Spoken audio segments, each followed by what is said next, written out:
Smoke curls from the hearth, carrying the scent of ancient wood. The temperature in the longhouse has dropped to a crisp 48 degrees Fahrenheit. Isica, the Shield Maiden's daughter, stirs a cauldron of simmering stew on the fire. As night falls over the fjords, the stars begin their slow twinkle above Asgard. The weight of the 9 worlds presses down upon us, like an unseen stone in our laps. What if Isica's ancestors had not forged Bifrost Bridge to bridge the chasm between realms? Would the gods still dwell among mortals, or would they have retreated into the void? What if the fires that fueled the bridge had burned out before its completion, plunging Asgard and Midgard into darkness? And what if the guardians of the gates, Heimdall's vigilant ears attuned to every sound, were ever to fall silent, allowing chaos to creep across the threshold? If you're listening to this to fall asleep, that's exactly why I make these. Drop a comment and tell me where you are and what time it is. I read every single one. The soft hiss of the embers lulls us into the quiet stillness before dawn. The scent of simmering stew wafts through the air, carrying with it memories of Middas cooking. You can almost smell the faint tang of dried thyme and rosemary mixed with the richness of slow-cooked meat. The kitchen is warm, the fire crackling softly in the hearth as pots hang from hooks above. Middas stirs the stew, her wooden spoon clinking against the sides of the cauldron. She's been cooking for hours, adding ingredients to the pot at a leisurely pace. Her hands move with practiced ease, but there's something off about this particular batch, a hesitation in her movements, as if she's unsure what else to add. You watch from across the room, your eyes drifting between Middas and the stew. The steam rising from the cauldron carries a whiff of something unusual beneath the familiar scents. You can't quite place it, maybe some bitter root or an unfamiliar spice. Your stomach growls with hunger as you consider tasting the stew, but Midda's frown makes you hesitate. She's muttering to herself now, her eyes narrowed in concentration. Her long, dark hair falls around her face like a curtain, and for a moment she looks more ancient than wise, a crone conjuring something from the depths of memory rather than just a simple stew. You feel a shiver run down your spine as you sense the weight of years upon her shoulders. As Middas continues to stir, a small noise catches her attention, a faint scratching at the door. She sets the spoon aside and walks over to answer it, pausing in the doorway to regard whoever or whatever has arrived. The scratch grows louder now, insistent but not urgent. A young man stands on the threshold, his eyes fixed upon Middas with an air of expectation. His hair is messy and unkempt, as if he's been wandering for hours rather than just arriving at her doorstep. He wears a worn leather tunic over leggings, and there's something about him that suggests a certain desperation, a need to be somewhere else. Middas doesn't seem surprised by his presence, almost as though she'd expected someone would arrive eventually. She steps aside, beckoning the young man in with an air of practiced hospitality. "Come," she says, her voice low and soothing, like a gentle brook flowing over rocks. "Sit by the fire and I'll fetch you some stew." As Middas returns to the hearth, the young man takes his place at the table, running his hands through his hair in a gesture that's almost familiar. As if he's someone who spends time around here often, but there's something more, an undercurrent of tension between them, like a thread waiting to be plucked. The stew continues to simmer, its aroma mingling with the scent of wood smoke and Midda's worn woolen cloak hanging by the fire.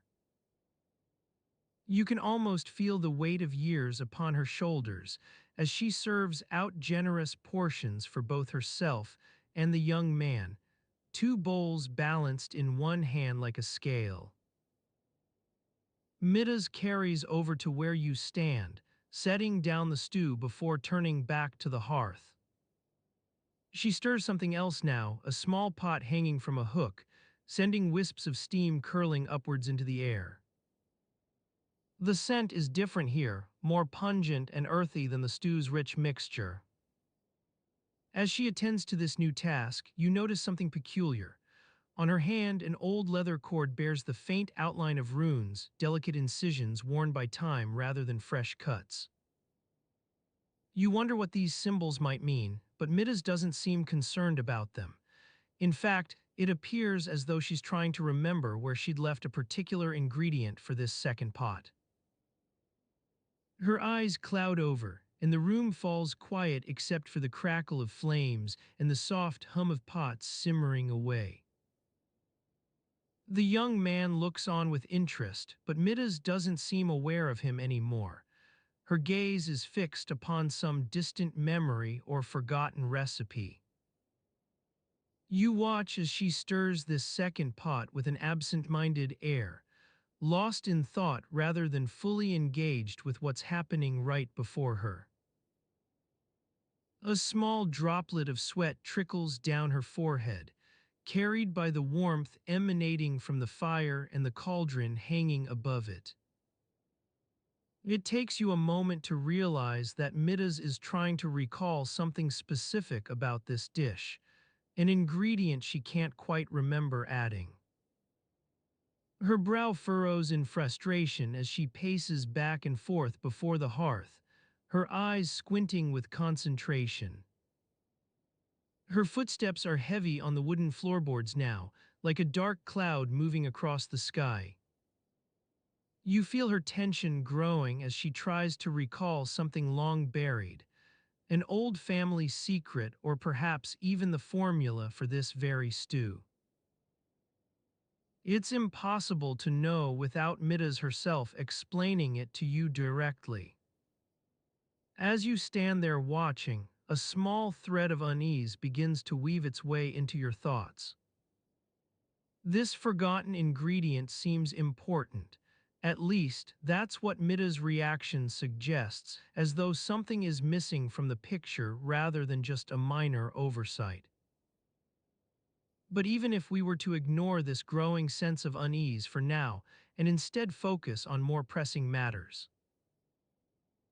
But even if we were to ignore this growing sense of unease for now and instead focus on more pressing matters, like the fact that Midda's famous stew was supposed to be served in an hour's time at the grand feast of Asgard's finest warriors, or perhaps the news that Heimdall had gone missing during his morning watch, it seemed our attention kept drifting back to the small notebook with a scribbled note on its cover, Midda's secret ingredient.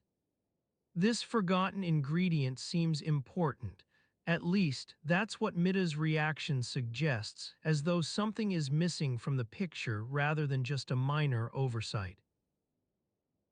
The usually stoic and collected head chef of the Einherjar mess halls was visibly flustered, his gruff demeanor momentarily replaced by an air of concern. Rumors had been circulating among the gods about Midda's secret ingredient for months now. Some claimed it was a rare type of seaweed harvested from the depths of Niflheim, while others swore it was nothing more than a pinch of moonstone dust. The truth remained a closely guarded secret known only to Middas himself. Thor, ever eager to please and help his friends in need, had offered to assist Middas in searching for this enigmatic ingredient. His hammer Mjolnir shone brightly as he set out across the realms with Middas by his side, a rare sight indeed, given their respective domains. As they ventured deeper into the unknown corners of Asgard, whispers began to spread about their mission. Middas' secret ingredient became a topic of hushed conversation among the gods and goddesses. Some saw it as an opportunity for gossip, while others feared that this forgotten ingredient might be more than just a culinary secret. Meanwhile, Loki watched with great interest from afar, always on the lookout for potential angles to exploit or secrets to uncover. His cunning gaze darted between Thor and Middas, analyzing their every move with calculated precision. What if this secret was not what it seemed? Perhaps there's more at play here than just a simple ingredient. As they journeyed through glittering meadows of golden wheat under the radiant light of Sol, Midda's anxiety grew thicker than the fog that rolled in off the fjords each morning. The silence between them became oppressive, punctuated only by Thor's reassurances and attempts to lighten the mood with humorous anecdotes about his latest exploits. The landscape shifted from sun-kissed fields to dense forests of towering ash trees, a place where even Heimdall was wary of treading alone. Shadows danced upon the trunks as the wind rustled through leaves, whispering ancient secrets that only the gods could hear. Suddenly, Middas stopped in his tracks, his eyes scanning the underbrush with an unnerving intensity. "This is it," he whispered, his breath barely audible over the creaks and groans of the trees. "The place where I last remembered using it." With a reverent nod, Thor dismounted his chariot and approached Middas, who stood poised like a hunter before its prey. The air seemed to vibrate with anticipation as they gazed into the heart of the forest, an unspoken understanding passing between them that this was no ordinary quest.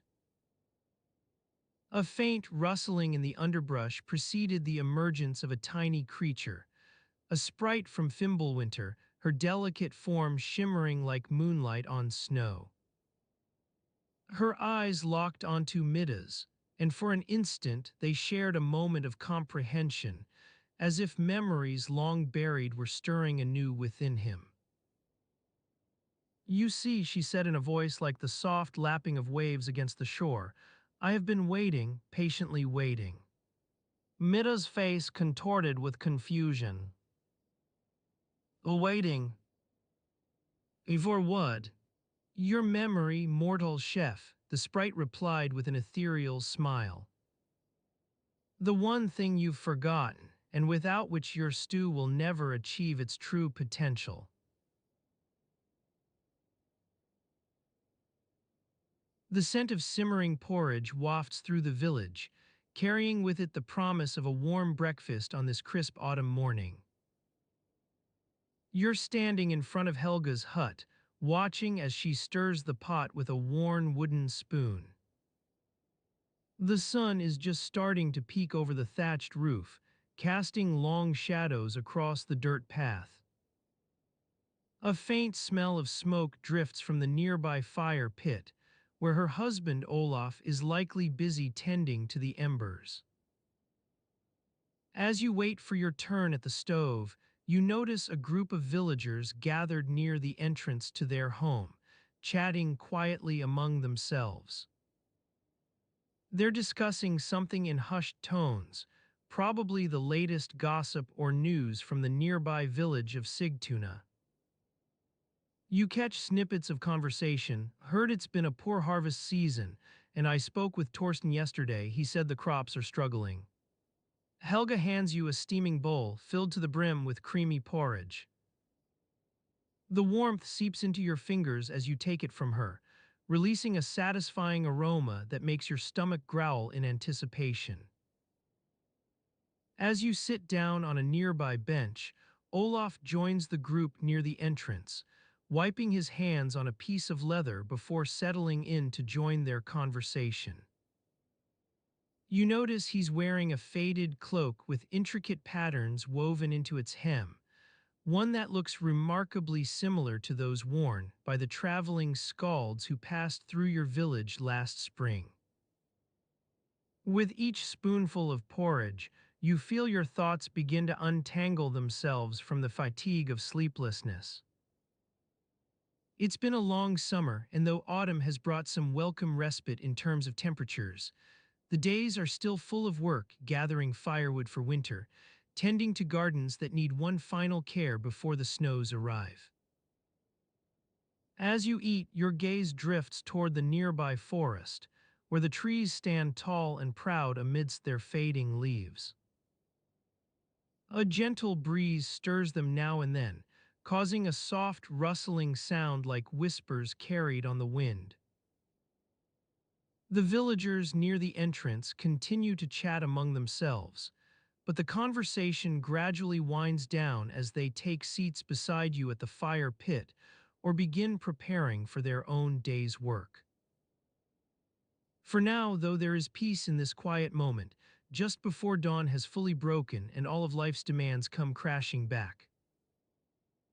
Helga hands out small loaves of freshly baked bread to each household member gathered around her hut, accompanied by a nod toward the porridge she'd already shared with you earlier. The soft golden light of early morning casts long shadows across their faces as they smile in appreciation for this simple pleasure. Your eyes wander from one face to another, noticing wrinkles etched into old skin, sparkling glints that hint at youth and vitality still lingering within a few individuals. But mostly what catches your attention is the collective sense of contentment shared among these people gathered around you. It's a moment suspended between sleepiness and wakefulness, when all worldly concerns seem distant enough to be almost forgotten. You finish your porridge as Olaf sets down his own bowl and begins rummaging through their stores for some dried meat, probably venison or deer jerky from last season's hunting trips. As he searches, you catch a glimpse of the wooden calendar hanging on one wall nearby, its many marks indicating various occasions that will soon be upon them: festivals to honor harvests past, anniversaries marking important events in their village history. The sun reaches higher into the sky now, casting longer shadows across the landscape. You rise from your seat to help Olaf with his preparations for the day ahead, noticing how Helga gently pats the edge of her cloak as if it's a living companion. She glances toward you and smiles softly before looking away. Outside their hut, life begins its daily rhythm once more. People emerge from their homes, each carrying small burdens or walking at different paces to get started on whatever tasks await them today. Some glance your way, exchanging brief nods of recognition as they pass by, but for the most part, everyone seems content in their own quiet world. Your footsteps join theirs on this winding dirt path that leads toward the forest's edge and further into autumn mornings full of promise, yet unknown dangers. As you walk beside a pair of villagers carrying tools to tend the community garden, the earthy scent beneath your feet mixes with the morning mist rising from the ground, all part of an intricate web where every thread is connected in ways both visible and invisible. You notice how the villagers' pace slows as they near their destination, taking time to admire a particular flower or shrub that has bloomed unexpectedly. Each pause seems like a shared moment between neighbors. They're reminded of some common purpose beyond individual tasks at hand, one that keeps their world together despite its disparate threads. Beyond this garden lies the vast expanse of forest, where mythical beings are said to roam, though it's hard to believe those stories when you've spent countless hours in these woods gathering berries and listening for signs of predators. Still, as a child would whisper tales around campfires late into summer nights, there remains an unspoken understanding that certain forces beyond human control shape this world. A young girl runs ahead on the path now, chasing after her pet rabbit, laughing freely without any apparent care in the world.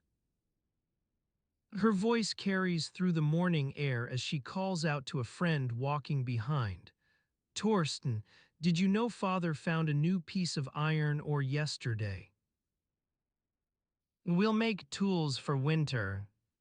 As they near their destination and life's duties resume their familiar rhythm, your footsteps begin to slow along with theirs, carrying you toward some invisible threshold beyond which the routines and hardships will be temporarily set aside.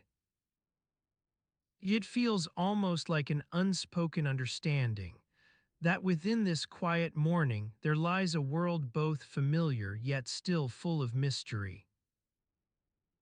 Your thoughts grow more meandering now as the pace slows further, wandering through memories from last week's celebration or plans for next year's harvest festival. Your gaze drifts toward Helga and Olaf, watching you with gentle smiles. Their faces become one with those passing by on either side, each carrying a unique story, yet sharing in this collective sense of community that keeps them grounded.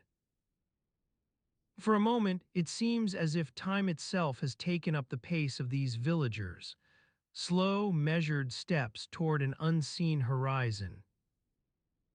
As they walked, the air grew thick with the scent of damp earth and decaying leaves. The trees leaned in, as if sharing a secret whispered among themselves, their branches creaking softly against each other like an old wooden gate swayed by the wind. The villagers moved undisturbed, their faces serene, lost in thought. A figure emerged from the periphery of the village, her dark hair tied back with threads of woven wool, and eyes that seemed to hold 1,000 midnights within them.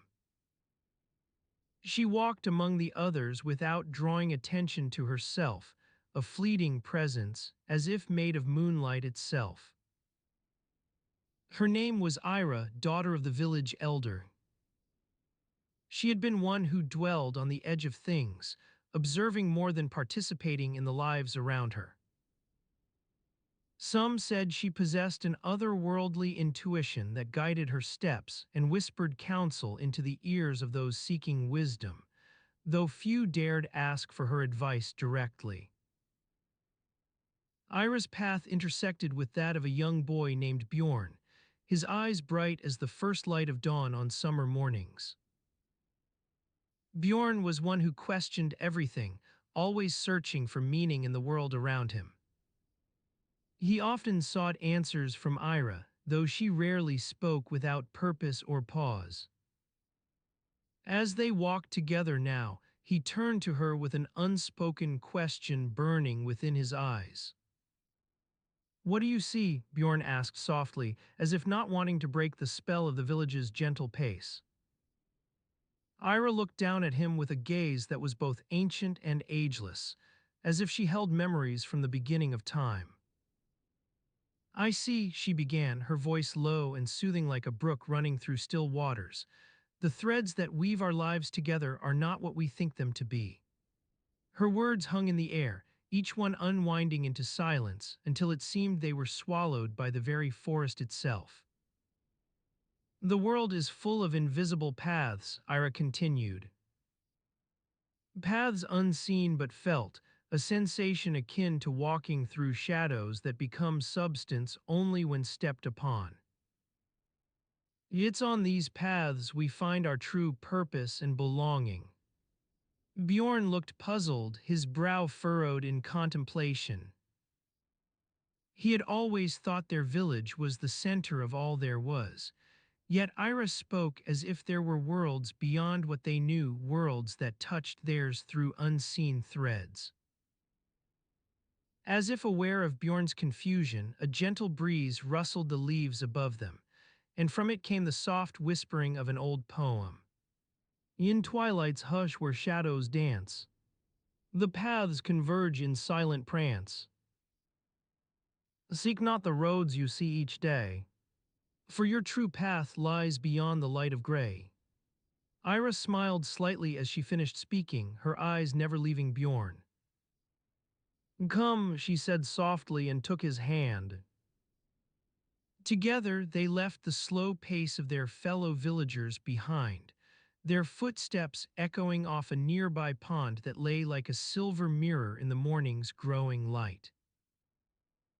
The world seemed to expand around them, becoming vast enough to hold all the stories Ira spoke of, yet somehow still intimate as a whispered secret shared between friends. The sun climbed higher now, its rays piercing through breaks in the canopy above, casting shadows on the forest floor that looked like they were made of living darkness. It was as if night and day had merged into one single moment, suspended from time itself. As Bjorn walked with Ira, he felt an inexplicable sense of belonging wash over him. He no longer questioned his place in the world, but knew it now as a thread within the grand tapestry, connected to all those around him without ever being truly seen by them. "Tell me more," Bjorn asked softly, as if afraid of breaking this newfound understanding that was spreading through his very soul like leaves unfolding towards sunlight. Ira's eyes took on an otherworldly intensity.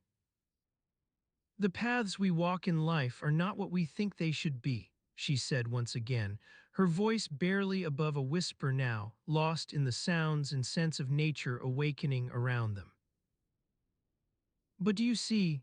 Ira asked him directly for the first time that morning, her eyes searching his soul as if trying to read the very fabric of existence within it.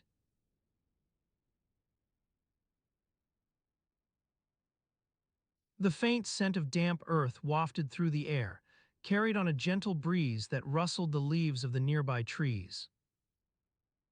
The morning sun cast long shadows across the rough-hewn stone walls of Ira's family dwelling, illuminating the intricate patterns etched into its surface by countless seasons. Ira herself stood at the threshold, her eyes still searching those of her companion for some sign or hint that would explain the inexplicable events unfolding around them. She had been waiting all morning for him to speak up, but so far he'd only nodded and muttered a few half-hearted phrases in response to her queries. The air was heavy with anticipation, like the weight of an unspoken secret pressing down upon their shoulders. Ira's hands were clasped tightly behind her back as she leaned forward, her face inches from his own, trying to draw out some fragment of understanding that would shatter this oppressive silence. Gudruna, their young daughter, had been watching them with wide eyes for what felt like hours, her tiny fingers drumming against the wooden beam beside her. She was old enough now to sense when something important was brewing between grown-ups, and she clung tenaciously to Ira's leg as if trying to anchor herself in place. Ira's companion shifted his weight from one foot to the other, his eyes drifting out towards the nearby fields where their neighbors were beginning to stir for another day of work. His jaw worked silently, chewing on a piece of dried fruit that seemed to have appeared in his hand at some point during their conversation. The taste was earthy and bitter, with hints of sweetness lingering beneath, a flavor so familiar it felt almost like home. As the silence stretched out before them, Ira's thoughts wandered back through all the seasons she'd known since coming into this world. Spring's promise, summer's warmth, autumn's harvest, winter's scarcity. Each one had brought its own unique rhythms and routines to their lives, but never anything quite so peculiar as this. Ira recalled a time when her grandfather had spoken of an old record kept by the gods themselves for every year since creation. A record of rainfall, he'd called it. According to legend, every autumn around harvest season, two great staves would be brought forth from Asgard, one bearing the story of all that occurred in those 12 months past, and another carrying prophecies for what lay ahead. She remembered being fascinated by this idea as a child, all these stories woven together like threads on a loom, waiting to be unraveled. What secrets must lie within their depths? The weight of history felt almost tangible whenever she thought about it. Each drop counted in that great record of rainfall, representing an event so small yet significant. In the quiet morning hours before dawn broke over the world, Ira liked to sit on a hill overlooking the valley below and imagine listening for those whispers from afar.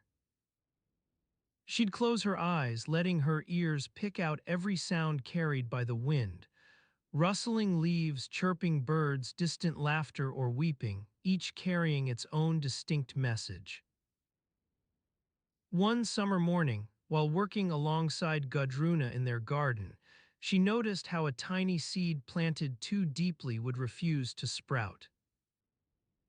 This reminded Ira that even as the record of rainfall kept growing with every passing year, some things remained stubbornly rooted, resistant to change or progress. With this thought firmly rooted in her mind, Ira found herself glancing back at Gudruna and noticing for the first time how tightly she clung to her leg.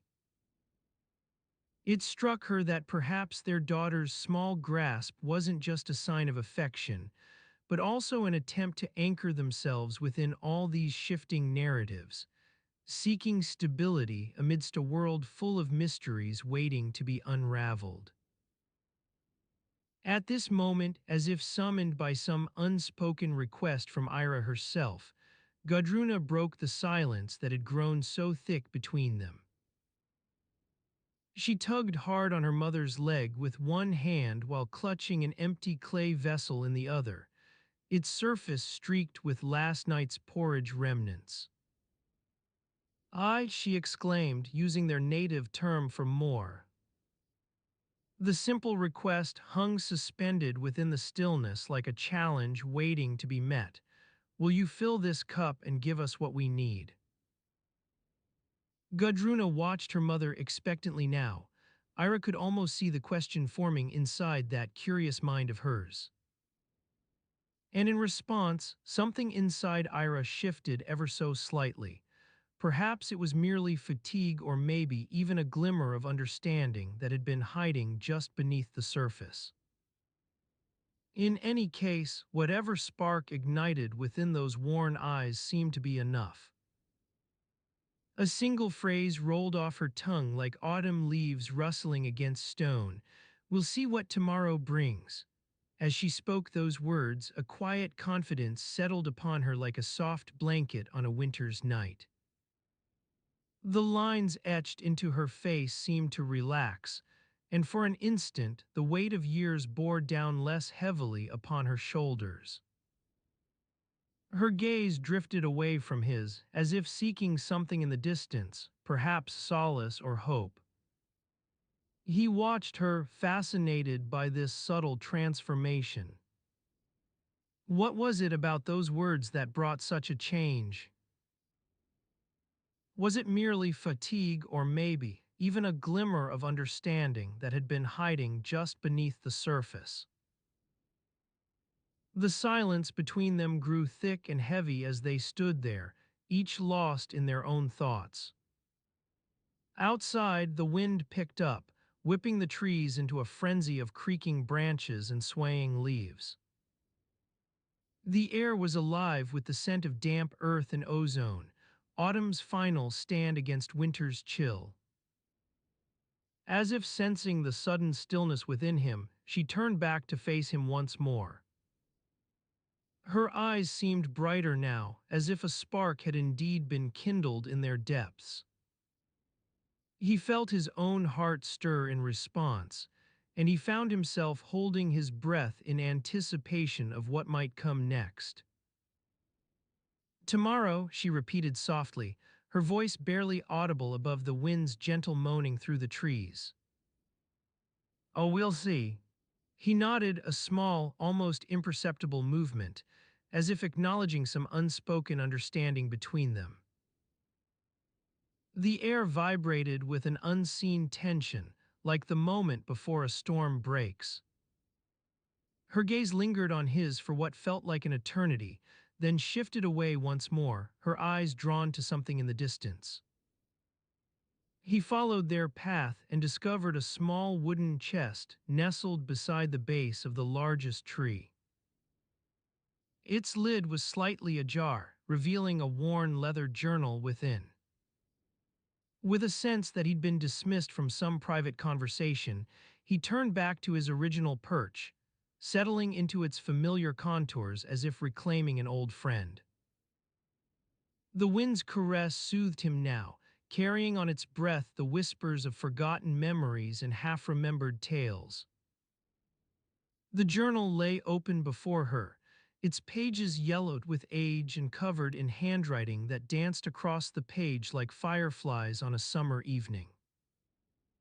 He recognized the script, the same flowing lines he'd seen etched into stone walls throughout Asgard cities. Ah, she murmured to herself as if recalling a long-forgotten song, the record of rainfall for every year since creation. Her eyes scanned the pages with an intensity that bordered on reverence. He watched her, entranced by this intimate connection between her and the ancient words. Rainfall records. It seemed an inconsequential topic, almost quaint in comparison to the grand tales of gods and goddesses he'd heard as a child. Yet something about its significance resonated within him now. Perhaps it was the methodical way she turned each page, or the tiny smile playing on her lips as if she held some secret knowledge that only these records could reveal. As the wind continued to rustle through the trees, their whispers wove together in an eerie symphony with the creaking of branches and the distant rumble of thunder. He found himself becoming lost within this dance, a delicate balance between sound and silence, light and darkness. The hours ticked by like grains of sand slipping through an hourglass, each one carrying him further from reality's grasp. His eyelids grew heavy, but he resisted sleep, drawn instead to the gentle swaying of her head as she read on, the lines of her face illuminated by moonlight filtering through the canopy above. In this enchanted world of words and wind, time itself seemed fluid, a thing that could be stretched or compressed at will. And yet, even as they stood there suspended between past and present, something within him shifted ever so slightly, like the first tremors before an earthquake strikes. The scent of damp earth wafts through the air, carrying with it the faint hint of decaying leaves and mossy stone. The sun beats down on your skin, warming the back of your neck as you stand at the edge of a small excavation site in western Norway. A gentle breeze stirs the grasses that surround the dig, rustling them softly against each other like an endless whisper.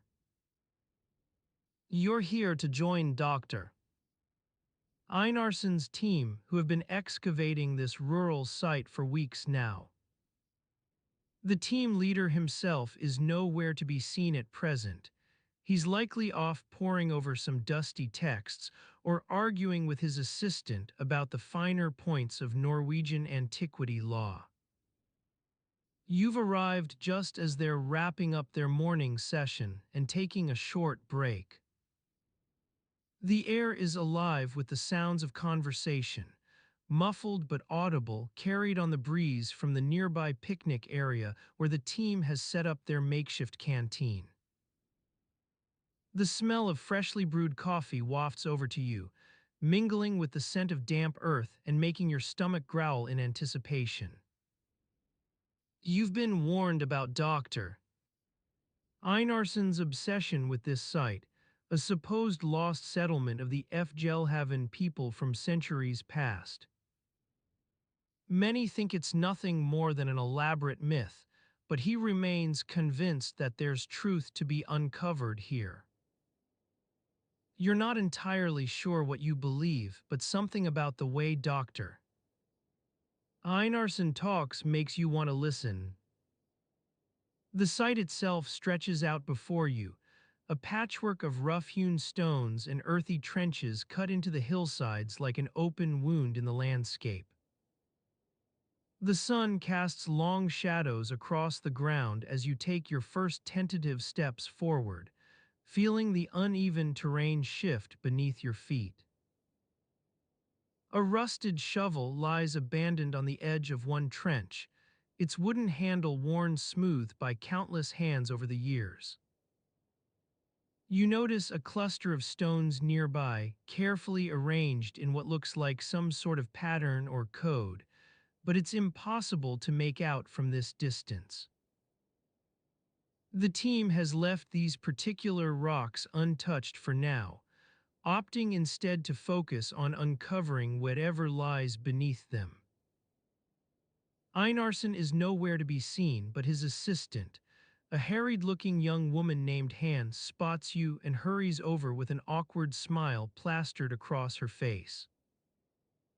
"Ah, good timing," she exclaims brightly, trying to hide the fact that you're interrupting their mid-morning chaos. "We were just about to start up again after our break."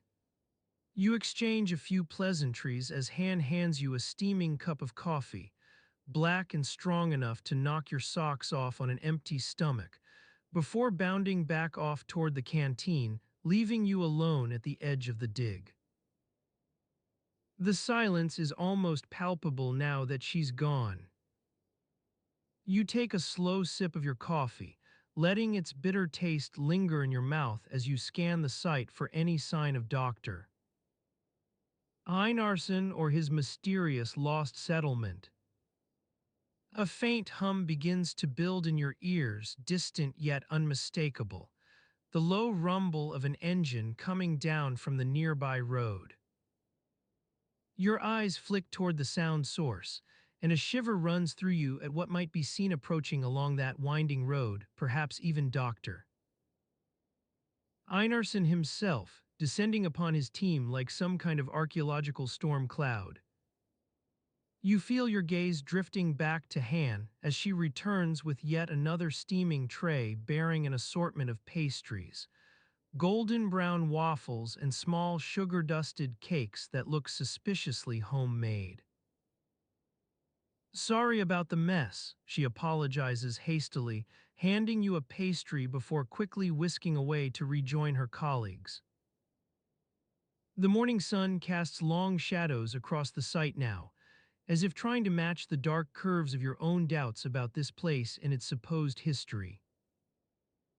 Your hand absently reaches out for another sip of coffee, feeling the chill on your skin from an overcast sky that's been threatening rain all week. Drifting into thought as you wander along the edge of the dig, something begins to snag at your attention, a faint memory perhaps, or just some oddity caught in the corner of your eye.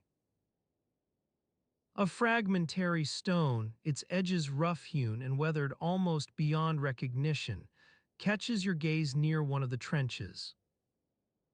Intrigued despite yourself, you take another sip from your cup before bending down to examine this enigmatic remnant more closely. As you bend down to examine the stone, your cup forgotten on the rim of its saucer, a faint memory tickles the periphery of your mind. It's a recollection from long ago, one that has been shrouded in mist for so many years it feels like someone else's life altogether. But something about this rough-hewn fragment stirs the embers, and you're suddenly transported to a time when the world was young. You see yourself standing amidst the bustle of an ancient settlement, huts crafted from natural wood, their thatched roofs swaying in the breeze, women tending to cooking fires while men shape wooden tools or work with stone. The air is thick with smoke and sweat, but there's a sense of purpose here, of people living alongside one another without fear. A figure catches your eye, an elderly woman weaving on a loom in front of her hut. Her hands move deftly as she shapes the fabric into what looks like a cloak or a shawl. A faint tattoo glints above her left eyebrow. It's the mark of Fjellhavn, their settlement's name, which means mountain haven in Old Norse. Your gaze lingers on this scene for a moment before you're jolted back to your present surroundings. The stone still lies beneath your fingers, cool and unyielding. It's then that you notice something. The etching is not just weathered, it appears to be deliberate. A pattern of lines, almost a sigil if you were inclined towards such things, seems to pulse with a faint energy. Intrigued once more by this discovery, you begin to turn the stone over in your hands, trying to get a better look at these enigmatic markings. Your fingers graze against something hidden beneath it, another fragment of rock or perhaps metal. You can't quite discern its shape. Curiosity gets the better of you. With care, you dislodge this second object and let it fall into your palm. It's not a rock, that much is clear now. Instead, it appears to be some sort of small pin or spike made from bronze. One end is broadened slightly for easy handling while working metal. The shape itself seems simple enough, a shaft with two flared heads at either end forming an arrowhead-like symmetry. Yet something about its proportions feels off-kilter, and as you rotate it in your hand, this feeling only intensifies. It's almost as if the pin has been intentionally crafted to seem wrong. For reasons unknown to yourself, or perhaps to anyone else, a sudden connection forms between these objects. Stone with etched patterns and metal spike with an asymmetrical head. In that instant, you sense there might be more at play here than just forgotten relics from some long-lost settlement, the echoes of history now stirring within your mind. Now try as you might to push aside this sudden surge of curiosity, because it's all so hushed and unremarkable in daylight, you're not quite done exploring yet. Your gaze lingers on that corner where stone fragment lies near one of the trenches. You take another sip from your forgotten cup, its contents lukewarm now but still passably drinkable. As you take another sip from your cup, the lukewarm liquid barely registers on your tongue as you're lost in thought. The corner where the stone fragment lies seems to be calling out to you, its presence a gentle whisper that refuses to fade away.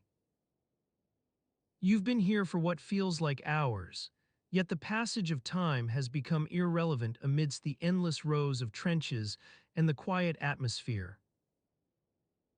The air is heavy with an almost palpable stillness, as if the very earth itself is holding its breath in reverence for whatever secrets lie beneath your feet. The sky above is a deep shade of indigo, the stars beginning to twinkle like diamonds scattered across the canvas of night. You can feel the weight of history bearing down upon you, the knowledge that every stone and blade of grass has witnessed events beyond human comprehension. Your gaze drifts back to the trench where the stone fragment lies, its rough surface illuminated by a faint sliver of moonlight filtering through the clouds above. It's as if the stone is trying to tell you something, though what it might be saying remains a mystery locked deep within your subconscious. You feel an inexplicable pull towards that corner, a sense of trepidation mingling with curiosity. The wind stirs its gentle caress rustling through the nearby underbrush, and for a moment you're transported to another time and place altogether. The scent of damp earth and decaying leaves wafts on the breeze, carrying whispers of forgotten rituals performed beneath this very sky. You close your eyes, allowing the sensory overload to wash over you. When you open them again, the trench seems different. It's not just a simple hole in the ground. It's an entrance to another world, one where ancient secrets slumbered for centuries waiting to be unearthed. The air around you vibrates with anticipation, as if the earth itself is poised on the cusp of revealing its long-held mysteries. As you stand there, transfixed by the trench and its enigmatic stone fragment, a faint rustling echoes from deeper within the excavation site.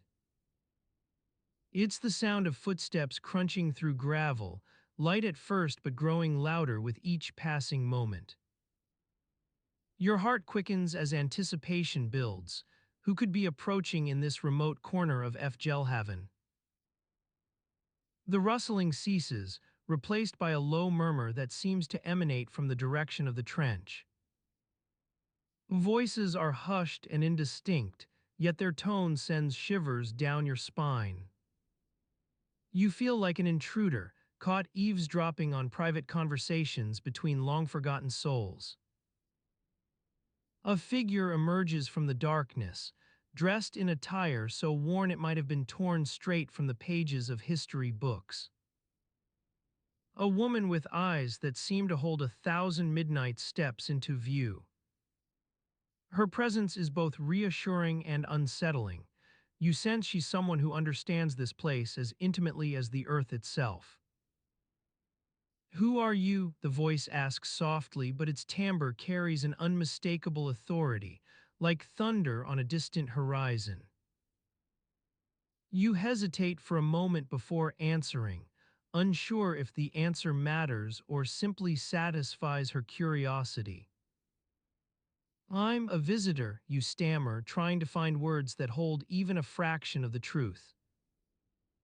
The woman nods thoughtfully as she takes in your form and mannerisms. "Ah, yes," she says with an air of understatement, "you've found us." Her eyes drift towards the trench, where shadows dance across its face like restless spirits trapped between worlds. For an instant, you wonder if the stone fragment is a focal point for some hidden magic, one that only becomes visible under her gaze. The woman beckons with an open hand, inviting you to follow as she walks deliberately toward the trench. You hesitate, sensing this path will not be easy or straightforward. Your choices now may unravel mysteries Fjellhavn's earth has kept locked away for centuries. With a quiet sigh that seems almost like resignation, you find yourself walking alongside her towards the corner where secrets are beginning to unfurl beneath your feet. The darkness is about to get darker still. It seems only the threads of fate will guide what happens next in this forgotten settlement, lost deep within the frozen expanse of Fjellhavn.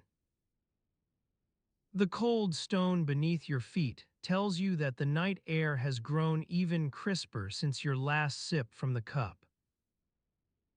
The wind stirs once more, as if warning all who listen to prepare for revelations yet to come. And with each step forward, every whisper in your ear seems a hint at what lies ahead.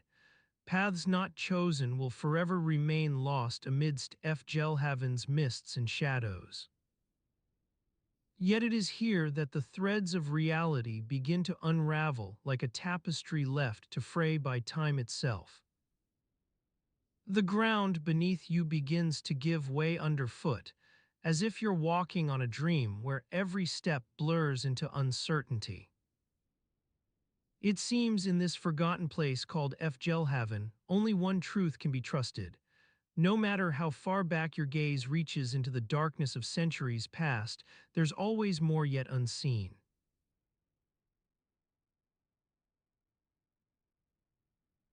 The faint scent of roasting grains wafts through the crisp autumn air, carrying with it the promise of a warm meal to come. You stand outside the great halls of Asgard, your feet sinking into the soft earth as you breathe in deeply, feeling the chill of the morning settle into your bones. To one side, the sun casts long shadows across the courtyard, illuminating the intricate carvings that adorn the walls. The sound of hammering echoes through the stillness, a gentle accompaniment to the murmurs of conversation carried on the wind. You watch as Heimdall's apprentice, a young godling with skin like polished silver hammers at a newly forged piece of metal, his brow furrowed in concentration. The air is alive with the smell of baking bread, fresh from the ovens within the halls. You can almost taste the sweetness on your tongue as you follow the scent to its source. A young goddess named Sif, her dark hair tied back beneath a cap as she kneads a great lump of dough onto a wooden table. Sif's eyes flicker towards you as you approach, and for an instant her hands pause in their work. A tiny crumb falls from the dough to the stone floor, where it lies forgotten until a nearby bird swoops down to claim it. Sif returns to kneading with renewed vigor, sending wisps of flour dancing through the air. As you stand there, watching, Heimdall emerges from the shadows at your side. His armor is polished to a high sheen, reflecting shards of sunlight that dance across his face like tiny stars. For an instant, he regards Sif's work with a critical eye before turning towards you, his gaze steady and kind. "Ah," he says finally, "I see you've found our resident baker at work." The sound of hammering grows louder as the young godling finishes his task and steps back to admire his handiwork. Heimdall nods in approval, a small smile playing on his lips before he turns towards Sif once more. "Sif's bread is famous throughout Asgard," he says with a hint of dryness.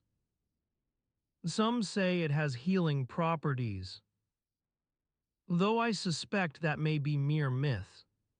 Sif shoots him a wry glance from beneath the brim of her cap, but Heimdall merely chuckles and continues on his way. As you stand there in the still morning air, something catches your eye, a large wooden tub set against one wall of the courtyard. Water within it laps gently at the surface, reflecting shards of sunlight like tiny mirrors. A single apple floats upon its surface, suspended as if waiting for some unseen force to claim it. You wander over towards the tub, feeling the cool earth beneath your feet and breathing in deeply as you approach. The scent of roasting grains lingers on the wind, a reminder that there is more to life than mere sustenance. There's joy too, or at least, Sif seems content enough as she works. As you watch the apple bob gently upon its surface, Heimdall returns from his errand, carrying with him a small wooden box adorned with intricate carvings of their own kind, gods and goddesses in various states of repose. The lid opens to reveal within it rows of perfectly formed loaves, Sif's bread, no doubt. He sets the box down upon the nearby table before turning towards you once more. "You've noticed our tub," he says with a nod. "That water comes from the wellspring at the heart of Asgard itself. It's said to possess certain properties." The sound of hammering has ceased now, and in its place is only the gentle lapping of the water against the wooden sides of the tub. "Sif uses it for her bread," Heimdall continues. "Some say that when she mixes that dough with a pinch from the wellspring's depths, just so much as can fit on your thumb, it imbues the loaves with an otherworldly quality." He pauses, his eyes drifting towards Sif once more. "Though I wouldn't know about such things myself," he says finally, "still there are those who swear by its power." The air is heavy now with the scent of roasting grains and freshly baked bread, a reminder that life moves on even as we stand here in this quiet moment. Heimdall's gaze drifts towards you once more before turning back to Sif, his expression softening into something like fondness. Sif's baking has always brought solace, he says quietly, a comfort during times of strife. You watch for a long while as the sun rises higher in the sky, casting its golden light across the courtyard and illuminating every detail. The rough texture of Heimdall's armor, the way Sif's dark hair is tied back beneath her cap, the tiny crumb lying forgotten on the stone floor. As you stand there, something catches your eye once more, this time a small wooden beam leaning against one wall. Its surface bears faint impressions from tools long since passed into history, ancient runes that glow with an ethereal light in the morning sun.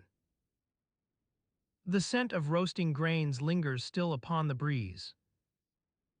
Heimdall notices your gaze and follows it towards the wooden beam, his expression thoughtful for a moment before he turns back to Sif once more. We've had our share of troubles here, he says quietly.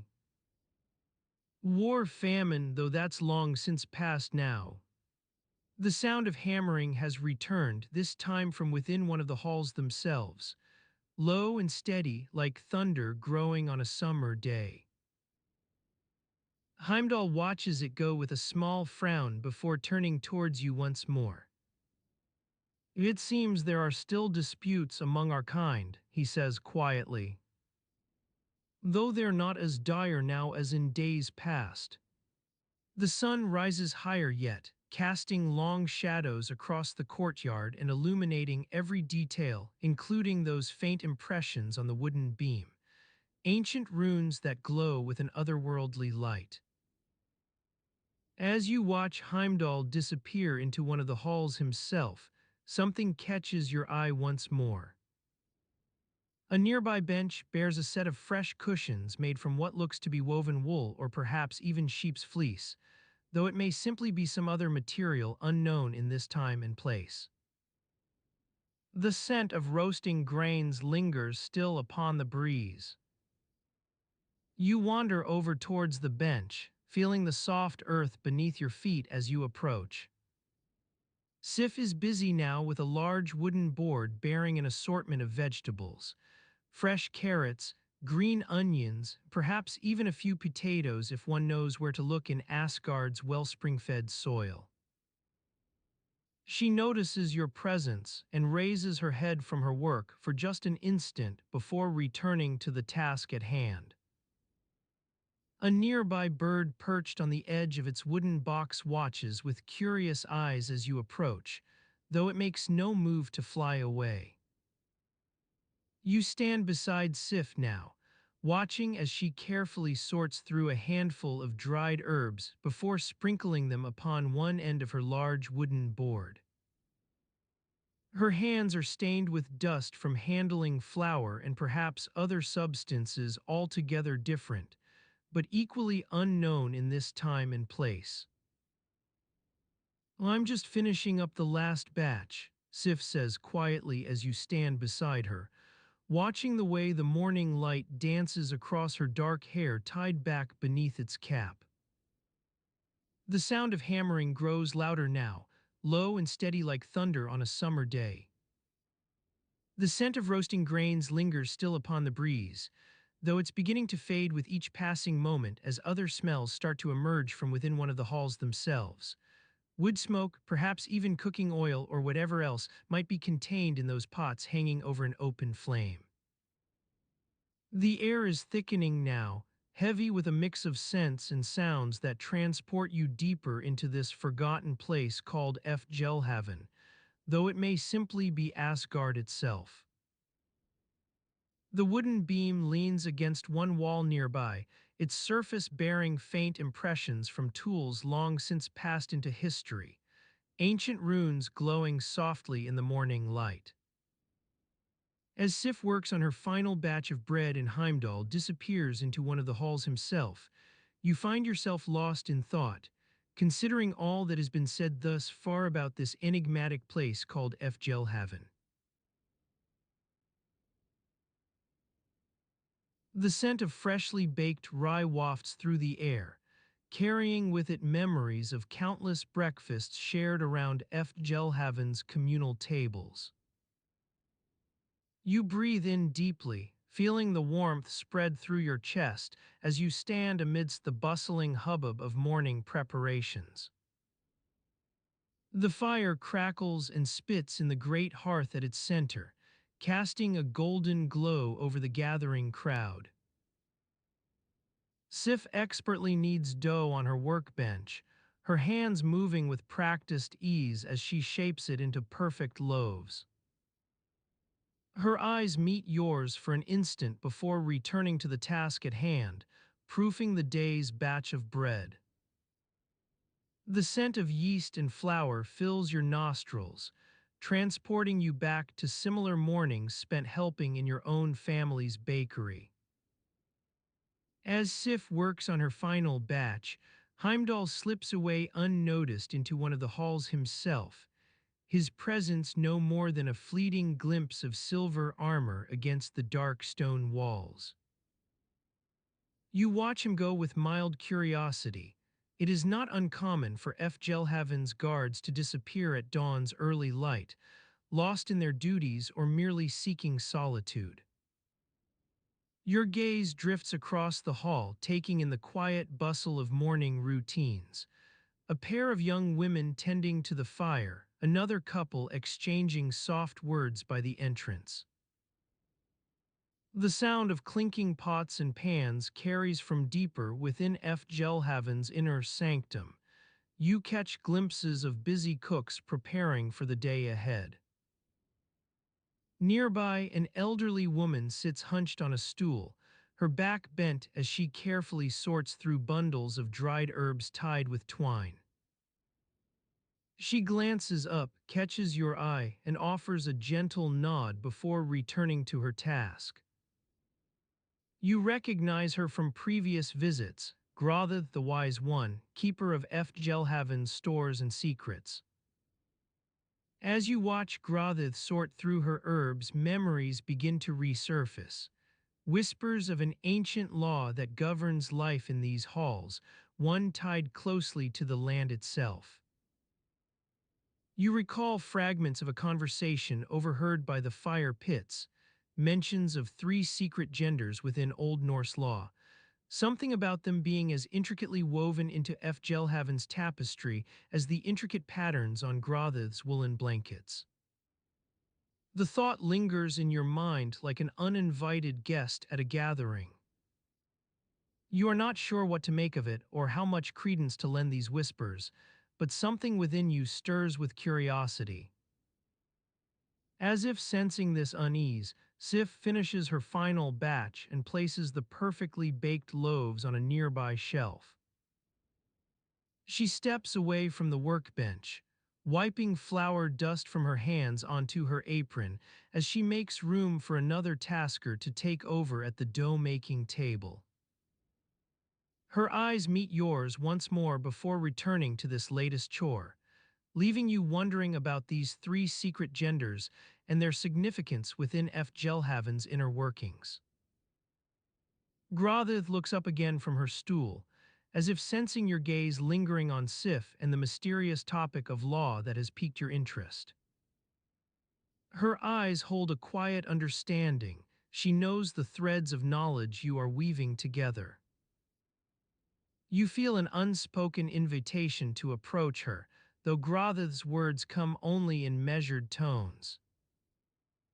Perhaps, she says softly, the answer lies within our own lives here at Fjellhavn.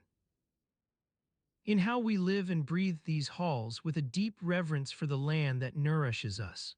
Her gaze drifts toward Sif as you both stand there, absorbing her words like autumn rain soaking into parched earth. As if summoned by Grothith's gentle nudge, another figure emerges from Fjellhavn's innermost chambers, Ire, wise woman and guardian of the land. She walks with deliberate steps toward the hearth fire, where she takes a place beside Sif, as they both knead dough into perfectly shaped loaves. You watch these women at work, their hands moving in tandem like synchronized dancers performing an ancient ritual around Fjellhavn's central flame. The rhythm of their movements is soothing. It lulls you deeper into the quiet morning hours within this sacred place. The fire crackles softly, casting shadows on walls worn smooth by generations of inhabitants. As you stand there surrounded by these familiar routines and gentle rhythms, your thoughts return to Grothith's words about reverence for the land that nourishes them all. You realize now how deeply intertwined daily life in Fjellhavn is with this mysterious law tied to Old Norse law. Your mind wanders through memories of countless gatherings around fireside tables, stories shared, meals enjoyed, laughter and songs echoing off stone walls until well into the night's early hours. All these moments lived within Fjellhavn's halls are woven together by threads both visible and hidden.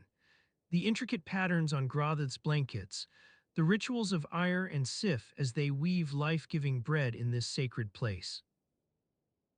You breathe in deeply once more, savoring the scent of freshly baked rye still lingering in your nostrils.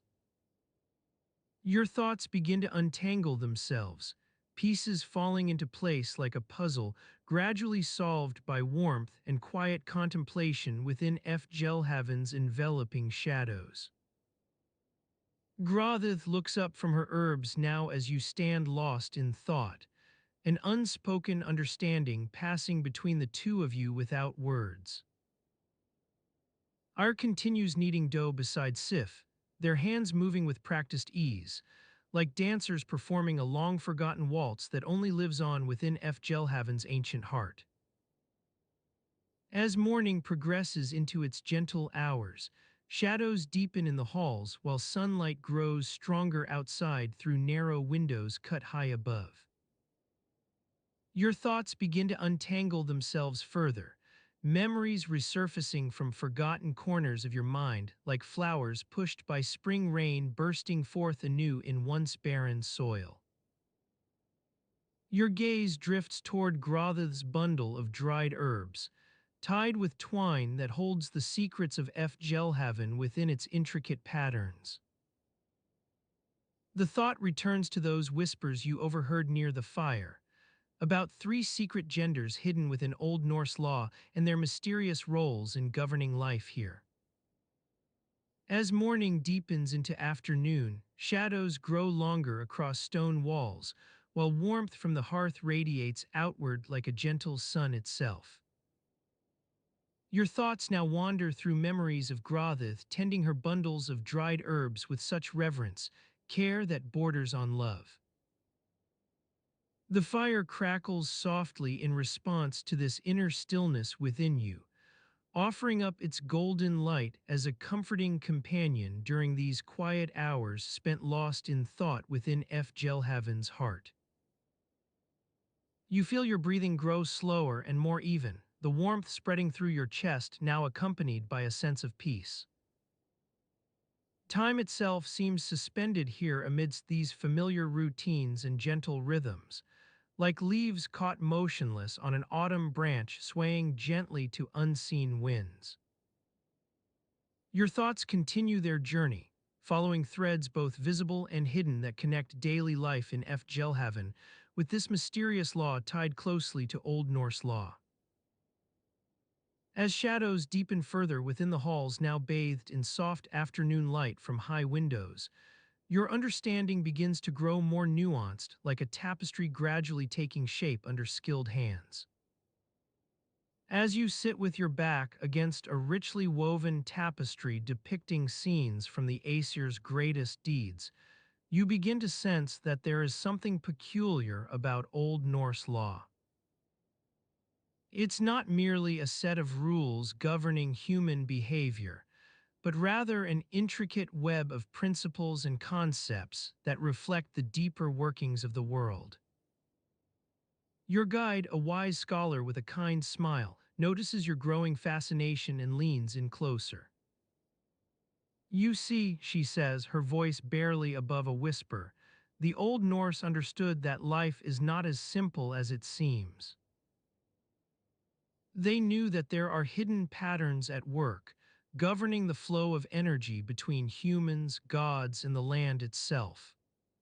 She pauses to sip from a delicate cup, its contents glistening in the soft light like liquid gold.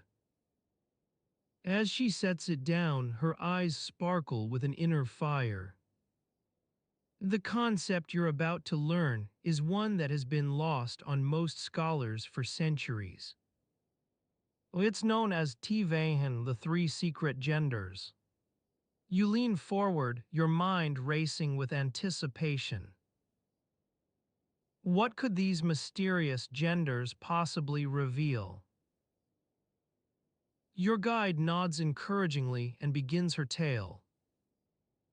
In Old Norse law, she says, the world is divided into three realms: sky, heaven, earth, middle world, and underworld, realm of the dead.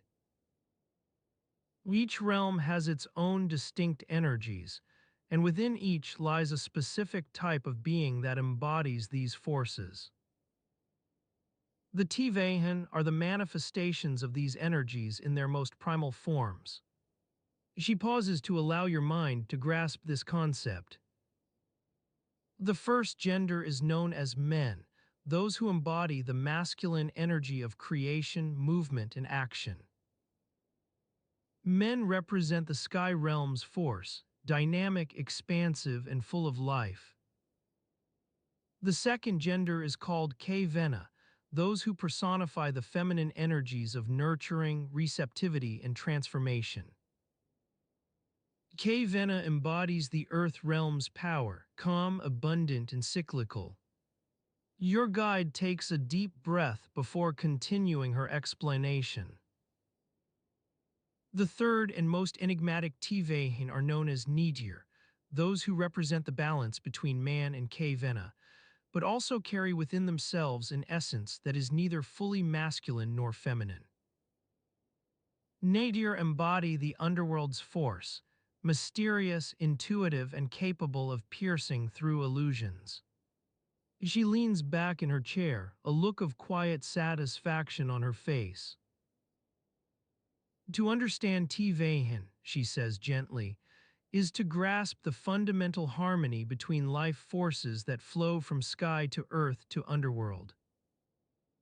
It is this balance, this delicate dance between masculine, feminine, and neutral energies, that holds together not only the world but also our very souls.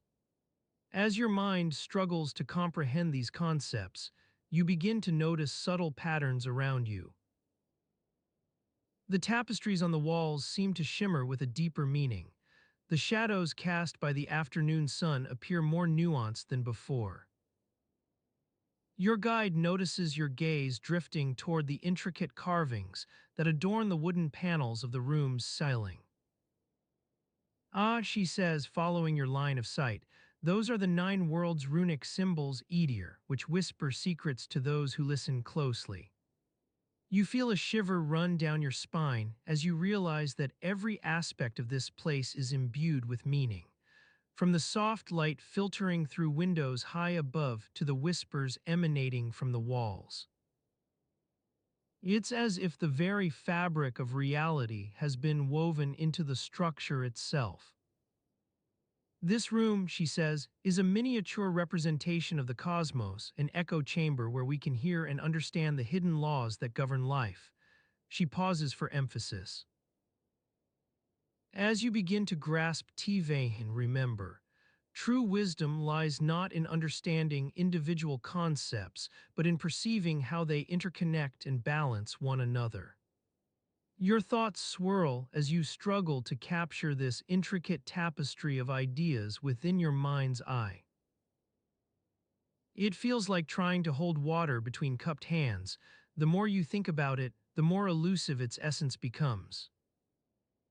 But there is something else that draws your attention, a faint glow emanating from an adjacent room. Your guide notices it too and rises from her chair with an enigmatic smile. It's time for us to explore another aspect of Old Norse law, she says softly, beckoning you toward the mysterious light. You stand up with a sense of anticipation mixed with trepidation, feeling that your journey into this mystical realm is just beginning, one where laws and concepts blur and blend together like shadows in an ever-changing dance.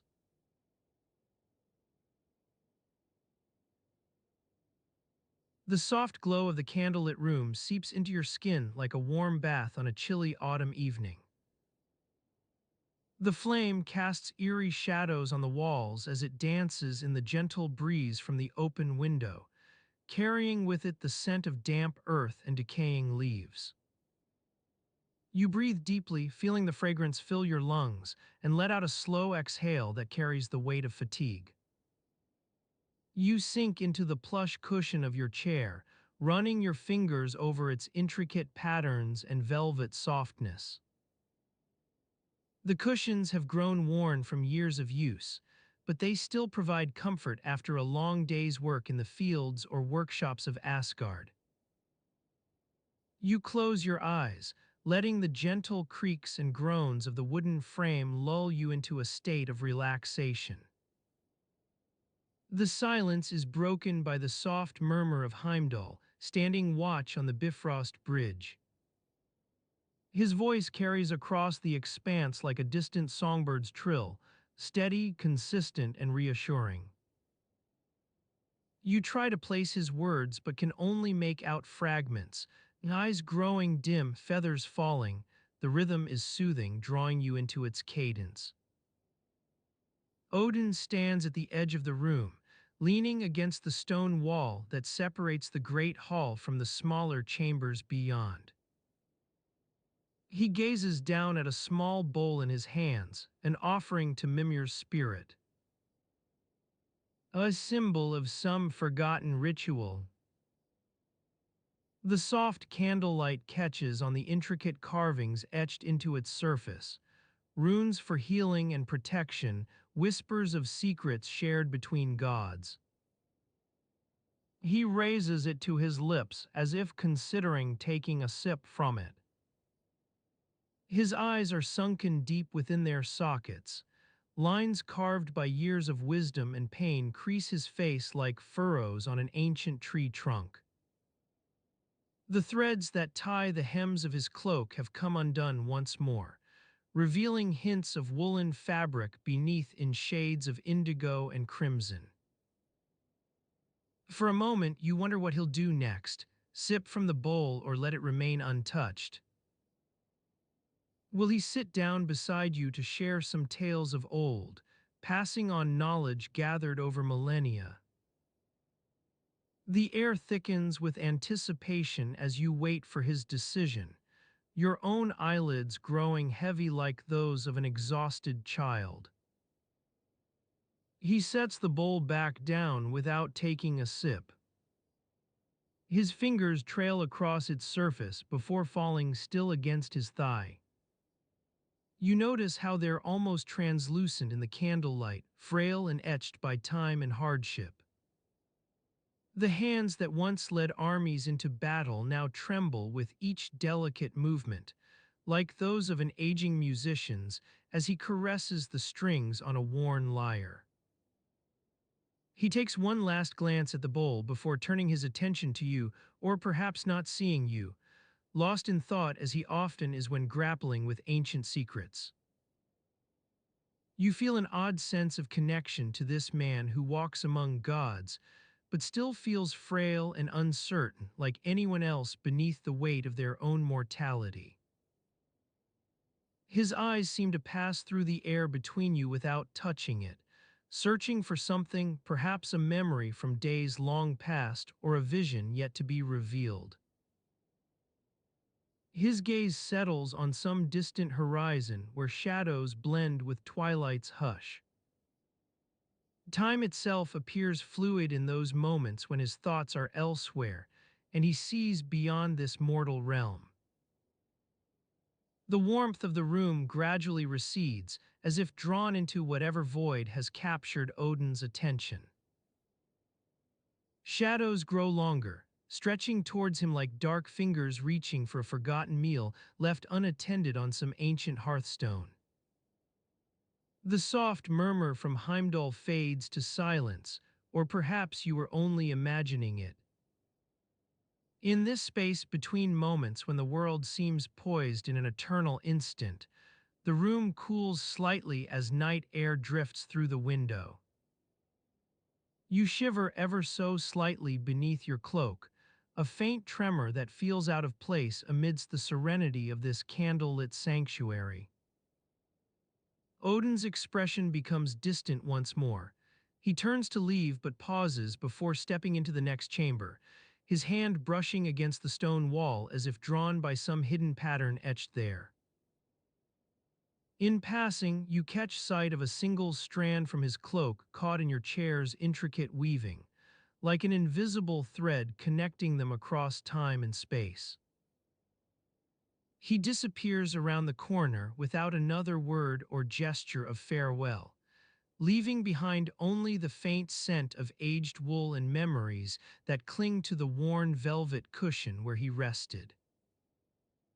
You sit there for what feels like hours, lost in the fading light as shadows reclaim their place, slowly drawing you into a deep slumber filled with visions of forgotten worlds. The room's silence now seems oppressive, not because it is noisy, but because every sound has been muffled by an unseen hand that has gone still. You strain your ears to hear some movement or sign of life beyond the chamber walls, but find only quiet oppressive, as winter night's heavy blanket on a field left untended. Your body feels heavier now than it did before Odin's departure, limbs relaxed and softened like those of someone drifting off into sleep after an afternoon siesta. In this hushed stillness, you begin to wonder if the room has been forgotten, abandoned by the gods who once held court within its walls. Time blurs as darkness gathers outside the window, drawing nightclothes around itself in a shroud of shadows and silence so profound that it seems almost palpable, an entity with skin like a cave's damp stone, watching from beyond the threshold. As night claimed the world outside, an air of anticipation settled within the walls that had once echoed with the whispers of gods and goddesses. The stillness was heavy, like a weight pressing down upon the very fabric of reality. In this hushed realm, where shadows danced with fingers like wisps of smoke, Odin's eyes wandered across the floorboards worn smooth by centuries of reverberating conversations. One iridescent feather lay discarded on the stone pedestal at his feet, its colors muted in the dim light that struggled to pierce the darkness. The All-Father's gaze lingered upon it, a mixture of nostalgia and melancholy etched into every line of his weathered face. For as long as anyone could remember, he had been gifted with sight, not just mortal vision, but an ability to see beyond the veil that separated worlds. Odin recalled the countless nights spent gazing through the Bifrost's shimmering gates, watching the Norns weave their tapestry of fate and the cycles of life unfold like a great river. His eyes had beheld everything, from the birth of stars in the void to the first tremors of mortal hearts beating with hope or despair. Yet now, one by one, those radiant feathers were beginning to fall, leaving behind an increasingly dull world that would soon be lost on him. With each feather's departure, a fragment of his understanding slipped away like sand between fingers, reducing his perception of reality until it became a dim outline of what once was. Memories long buried in the labyrinthine corridors of Asgard stirred within him, as if sensing their time to resurface had finally come. In that moment, Odin felt an insatiable longing for connection, not just with those around him, but also with himself. Beyond the threshold where night reigned, Something watched, patient and still as a stone cave in the depths of Niflheim's cold darkness. It sensed Odin's turmoil, his sorrow echoing through realms both known and unknown like a mournful horn call on a winter wind. As if beckoned by this unseen presence, an unassuming figure slipped from the shadows. This wanderer wore garments woven with threads that shimmered like moonlit frost, their intricate patterns whispering secrets only to those attuned to such whispers. Eyes as dark and still as pools of ancient water followed the movements of Odin's fingers as he delicately retrieved a second feather from his cloak, this one an iridescent glimmer amidst folds of somber silk. Without a word, the stranger stood beside him on the stone pedestal, allowing their shoulders to brush against each other. In that fleeting moment of physical contact, something akin to the warmth of summer sun radiated between them, understanding unspoken yet palpable as the scent of blooming wildflowers carried on an invisible breeze. Odin's gaze turned toward his companion, not with expectation or even curiosity, but simply because it was a direction he had overlooked until now. In those eyes, dark and unfathomable though they may have appeared to others, there seemed to be depths yet unexplored by him. For in the vast expanse of time that stretched beyond mortal comprehension, this silent figure represented an echo of memories from Odin's own past, half-remembered whispers of a world yet untold. In the realm where darkness reigned supreme outside and shadows danced upon walls within, there existed moments like these, fleeting, unassuming, and holding within them the power to unravel secrets that lay hidden for eons. The scent of damp parchment wafts through the air, a musty odor that clings to the pages like an old friend's sweat-stained tunic. You are in a small room, nestled between two larger ones in a long-abandoned monastery, where the flickering candlelight casts eerie shadows on the walls as it dances with the faint drafts from the narrow windows. The air is heavy with the weight of forgotten knowledge. Shelves upon shelves of dusty tomes line the walls, their leather bindings cracked and faded, adorned with strange symbols that seem to whisper secrets to each other in hushed tones. You run your fingers over the spines, feeling the raised letters, the embossed designs, the faint impressions left by the weight of countless books on top. The smell of old parchment clings to you now as if it seeped into your skin. You've been searching for hours or maybe days. Time loses all meaning in a place like this, where the only measure is the ebb and flow of candlelight. Your eyes strain from the dimness, but the pages seem to glow with an otherworldly light, as if they're radiating some sort of pale luminescence. Your fingers pause on a particularly worn book, its cover cracked open like a mouth screaming silently in protest. You gently pry it free from its neighbors and let your eyes adjust to the dimness within. The text is written in an archaic script, one that seems almost familiar. Your mind struggles to place it, but for now, you'll leave it as a mystery. As you delve deeper into the book's contents, no, not delve, just turn its pages with a soft, rustling sound, you come across a passage that catches your eye. The words dance on the page in a stately procession, Eddic poets' manuscripts. Lost to time, your fingers pause over the text as if trying to grasp something intangible. You recall hearing whispers of these Eddic poems, fragments of them echoing through the halls of academia like ghostly murmurs. Some claimed they held secrets about the ancient Norse gods, others that they were mere romantic flights of fancy, a mix of mythology and folklore, passed down through generations in a never-ending cycle of retelling. The passage speaks of an event when scholars fled from war-torn lands to find refuge within these monastery walls. The words seem to take on a life of their own as you read them over again. You've seen references to such events scattered throughout your research, but this feels different, like stumbling upon a key that fits into a lock long forgotten.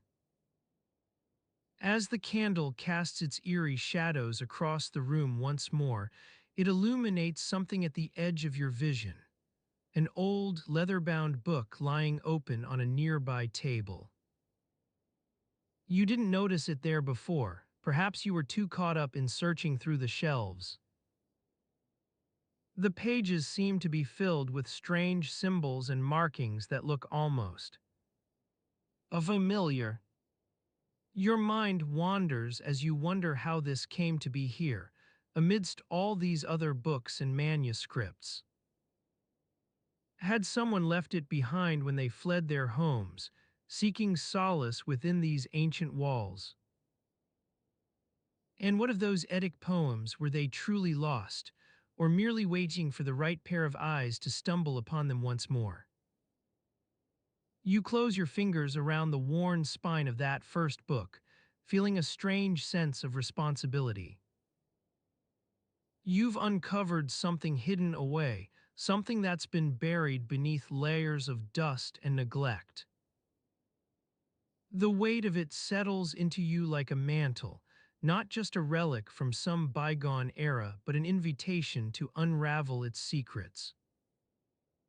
Your hand reaches out for the open book on the table, fingers trailing across the pages as if following invisible threads.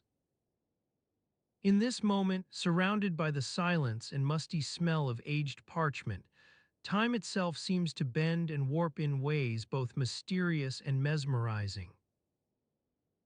The flickering candlelight dances with the shadows once more, casting an otherworldly glow upon your hands as they cradle the book within them. You feel a presence surrounding you now, not just the weight of history, but something else. A whispered promise that secrets lie hidden here, waiting to be unearthed by someone brave enough to seek out their stories. In this quiet hour, surrounded by dust and forgotten knowledge, it's almost as if the ancient texts themselves are speaking in hushed tones.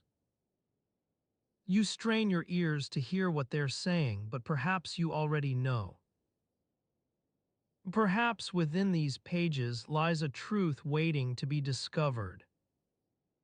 As you delve deeper into the musty pages of the ancient texts, the whispers grow louder and the air thickens with an otherworldly presence. You can almost feel the weight of centuries-old knowledge pressing down upon your shoulders, urging you to uncover its secrets. In this dimly lit chamber where shadows dance like restless spirits, the tales of old come alive in flickering candlelight. The scent of aged parchment and forgotten memories wafts through the air, carrying with it whispers of a long-forgotten era. You feel an inexplicable connection to these relics of a bygone age, as if their stories are calling out to you across the void of time. Your gaze falls upon a yellowed manuscript, its pages crackling with dry leafy scent. The script is unfamiliar, yet eerily familiar, like trying to recall a language long forgotten in dreams. As your eyes wander over the lines, something stirs within the text itself, as if it's awakening from a deep slumber. You begin to sense that you're not merely reading words on parchment, but are, instead, unraveling a thread of events whose consequences still reverberate through the cosmos. The air vibrates with an anticipation that has nothing to do with the world outside these walls, for here, in this chamber, time and space lose all meaning. You turn your attention to a passage detailing the lives of three Eddic poets, Bragi Bodesson, Halfdan Eysteinsson, and Arni Magnusson. These men were more than just chroniclers. They wove their words into tapestries that held the fabric of Norse mythology together. It was said that in moments of greatest need, their poems possessed a power akin to divine inspiration. But as you delve deeper into their stories, an unsettling feeling creeps over you, a creeping suspicion that something has been lost forever. A shiver runs down your spine, and the shadows seem to deepen around you, as if darkness itself is watching with bated breath. It starts with whispers of forgotten manuscripts scattered across the countryside, each containing fragments of their epic poems. Some speak of great libraries where these masterworks were said to reside, places that now lay hidden beneath centuries' worth of decay and neglect. A memory stirs within your mind's eye, a glimpse of crumbling stone walls, moss-covered arches, and the faint outline of ancient runic inscriptions etched into weathered facades. These structures are said to be scattered across Iceland's rugged landscape, remnants of Viking strongholds where the Eddic poets once walked among kings. Your thoughts wander back to a fragmentary account from Arni Magnusson himself, who wrote about the tragic loss of his manuscripts during an era of turmoil and upheaval. A fire had swept through the halls of Skalholt, leaving naught but ashes in its wake. Had it been more than mere coincidence that those fateful flames consumed so many irreplaceable works? Your mind reels with the possibility. Could it be true that an entire library's worth of Eddic poetry was lost forever? The notion sends shivers down your spine as you contemplate a world where these masterworks are now nothing but scattered fragments and faded memories. As night deepens around you, shadows creeping across the walls like dark fingers searching for forgotten truths, your own mind becomes increasingly entwined with that of the Eddic poets. It's as if their experiences, hopes, and fears have merged with yours, each becoming indistinguishable from the other in a great swirling vortex. You're no longer merely reading. You are partaking in an ancient communal ritual where poet, reader, and myth converge into one seamless narrative. Your eyes grow heavy, your breathing slows as if responding to some forgotten heartbeat that echoes through eternity itself. As you settle deeper into the narrative, the room around you begins to fade away like mist in morning sunlight. You feel a gentle tug, as if an unseen hand is guiding your thoughts back through the mists of time, carrying you across the gulf between past and present. In the realm of Norhaven, where the wisest scholars and poets once gathered beneath the sacred oak trees, a sense of unease settled over the assembly. The great Eddic poems, which held within them the essence of Norse mythology, had begun to vanish one by one. Manuscripts that had been cherished for generations were found blank or reduced to scraps, as if devoured by some invisible force. The poets themselves grew increasingly restless, sensing that their art was being torn from its moorings. They whispered among themselves, seeking the cause of this calamity and wondering whether it might be a sign of dark times ahead. Some said they had seen shadowy figures lurking around the margins of the gathering, watching with eyes as cold as winter's snow. One fateful night, under the pale light of a moon that hung low in the sky like a lantern, the last Eddic poet disappeared entirely. The assembly waited and watched, but he never returned to share his verse or speak words of comfort. His manuscript was discovered on the forest floor, torn apart with an almost savage ferocity. The scholars searched for any sign of the missing man, scouring the glades and grottos where they would often meet in secret. They found a few scattered pages, some bearing faint impressions of runes that seemed to shimmer like moonlight. These were gathered up reverently, as if holding onto them might somehow anchor the poet's spirit. Yet even with these fragments, the art itself began to fade from memory. The assembly grew smaller and more despondent, their once lively conversations dwindling into whispers of dismay. As they dispersed, leaving behind only echoes of a bygone era, it seemed as though the very essence of Norse mythology was slipping through their fingers like sand in an hourglass.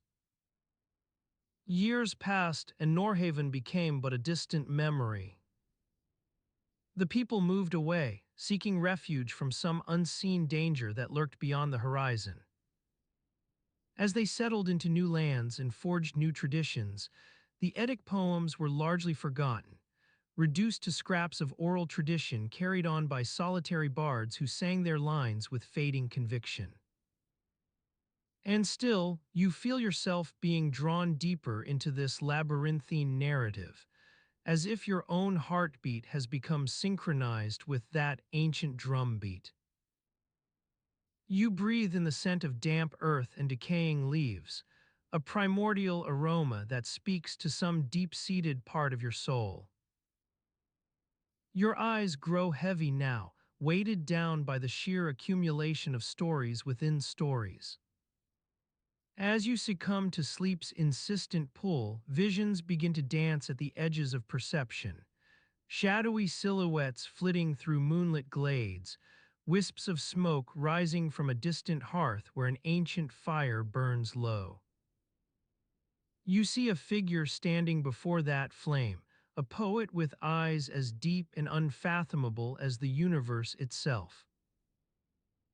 His lips move, reciting lines in a voice that carries across time like autumn leaves rustling through deserted streets. Visser lida I acute visa svarthi. The song stands on a sword. The words are lost to you now, slipping beneath the surface of your consciousness like fish disappearing into dark waters. Yet their essence lingers, an echo of longing that resonates within every fiber of your being.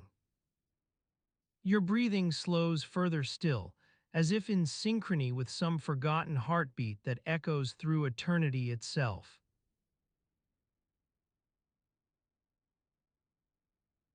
The warmth of candlelight flickers on your eyelids, a gentle caress that lulls you deeper into slumber. You're back inside Asgard's great hall, the golden halls of Valaskjolf, surrounded by the quiet murmur of gods and goddesses as they go about their evening routines. The air is thick with the scent of roasting meats, venison perhaps, or the rich flavor of aurochs, wafting from the kitchens where Heimdall's cooks are busy preparing dinner. The savory aroma tickles your nostrils, making your stomach growl in anticipation. You're hungry, but not yet hungry enough to disturb the peaceful atmosphere. As you drift through the hall, you notice the soft glow of lanterns casting a warm light on the polished wooden tables and benches. The fire pit at the center of the room crackles softly, its gentle warmth a comforting presence that seems to pulse with the beat of your own heartbeat. You feel it in your fingertips, the heat radiating from the stones making them tingle. To one side of you, the goddess Freyja sits on her throne-like chair, her long golden hair cascading down around her like a river of sunset hues. She's dressed in her finest attire, adorned with precious gems and intricate patterns that seem to shimmer in the candlelight. Her eyes are fixed intently on something in front of her, perhaps a small, intricately carved wooden box or a delicate silver necklace. You're not quite sure what catches your attention next, but suddenly you find yourself standing near the entrance gates of Asgard's Great Hall. The massive iron hinges creak softly as a gentle breeze stirs the air outside, carrying with it the faint scent of wet earth and decaying leaves from the gardens beyond. You breathe in deeply, feeling the cool night air fill your lungs. Your gaze falls upon a large stone pedestal near the gates, where a single inscription is etched into its surface, not in bold runes or intricate patterns, but in simple, elegant script, a list of all those who had ever walked through Asgard's gates. It seems an odd thing to commemorate, yet somehow it resonates with you on a deep level. You wander over to the pedestal and begin reading through the names etched into its surface. There are countless gods and goddesses, mortals and giants, individuals from all corners of the nine realms who have walked through Asgard's gates at some point in history. Some entries seem brief and matter-of-fact, Asgard, for example, or Ire. Others appear more elaborate, a young warrior named Sigurd whose bravery was celebrated throughout the realms, or the enigmatic goddess Mani, who seems to have been welcomed into Asgard's halls on multiple occasions. Your eyes wander down the list as you ponder what these people were like. Did they come seeking wisdom, adventure, or merely refuge? Some names stand out. Odin himself is listed here, as well as his son Thor and their various exploits. You wonder if this might be a complete record of those who passed through Asgard's gates. It certainly seems exhaustive. A faint creaking sound catches your attention from the other side of the hall. Heimdall stands up from his seat near the fire pit, stretching his long frame as he makes his way over to you. His eyes seem to gleam with a quiet intensity in the candlelight, and for an instant you feel like there's something more beneath the surface, some hidden truth or secret that only those within Asgard's gates might grasp. Ah, Heimdall says softly, noticing your fascination with the list of names. You're reading through our guest book. His hand gestures sweep across the inscription on the pedestal, encompassing all who have walked through Asgard's gates at some point in history. You follow his gaze and find yourself pondering the sheer scope of it, a never-ending stream of individuals coming and going from this realm. I suppose, Heimdall continues, it would be impossible to keep an accurate record of everyone. He pauses for a moment as if collecting his thoughts before continuing. Still, we've tried our best. Sometimes people don't stay long enough to make it onto the list. They might pass through in secret or leave without being noticed by anyone but themselves. His words hang in the air like an afterthought, inviting you to ponder what lies just beyond the reach of Asgard's recording system. The flickering candles cast eerie shadows on the walls as you continue reading the names etched into the stone. Some entries seem almost cryptic, like Bragi's son or the one who rode a wolf. You begin to wonder if perhaps this list is more than just a simple registry of visitors, but rather an attempt at mapping out Asgard's own history. Your eyes grow heavy as you stand there in the quiet, warm atmosphere. The world outside seems far away, distant, and muffled by the soft glow within these walls. You let your gaze drift downward to the inscription on the pedestal once more, where it reads like a gentle lullaby, a list of all those who had ever walked through Asgard's gates. As you gaze upon the inscription on the pedestal, a sense of nostalgia washes over you. The soft glow emanating from within these walls seems to seep into your very being, calming any remaining tension in your muscles. Your eyelids grow heavy, and you feel yourself being pulled down towards the list etched onto the stone. The names dance before your eyes, an endless procession of individuals who had once walked through Asgard's gates. Some bear familiar names, those of mighty gods and goddesses, their exploits whispered about in awe throughout the realms. Others are less well known, but no less significant in their own right. Warriors, poets, craftsmen, all who had dared to tread upon the sacred soil of the Aesir.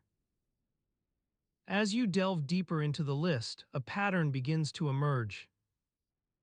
Certain names recur with unsettling frequency, those of giants and dwarves, their malevolent presence felt throughout the realms like an undercurrent of darkness. Yet even they are not immune to Asgard's power, for in this place, it seems, all who enter must leave some part of themselves behind. The words on the pedestal begin to blur together as your eyelids grow heavier still.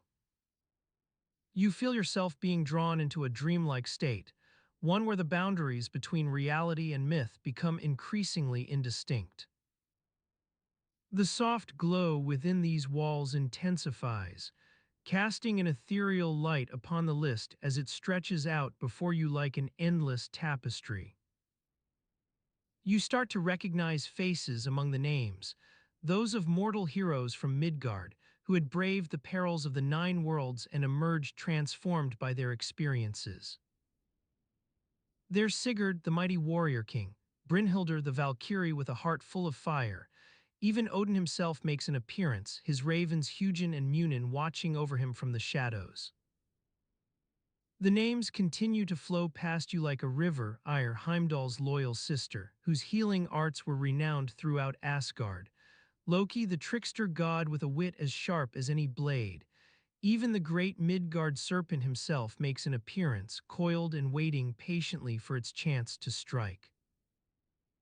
As the list stretches out before you, it becomes clear that this is more than just a simple catalog of names. It's a testament to the vast and interconnected web of lives that have touched Asgard in some way, a reminder that even in the most tranquil moments, there lies hidden beneath the surface an entire world of stories waiting to be unearthed. Your gaze drifts upward from the list, drawn inexorably towards the ceiling of this sacred space. Above you, the vaulting arches seem to disappear into infinity, their intricately carved stone surfaces glinting like 1,000 tiny mirrors in the soft light emanating from within. It's as if Asgard itself has taken on a life of its own, an ever-shifting tapestry woven from threads of myth and legend. The air is heavy with anticipation now, your very breath seeming to vibrate in harmony with the hum of the nine worlds themselves. You feel yourself being drawn into this great web of stories, becoming one thread among countless others as you sleep. And yet, even amidst all these whispers of ancient history and forgotten lore, there lingers a sense of disquiet beneath it all.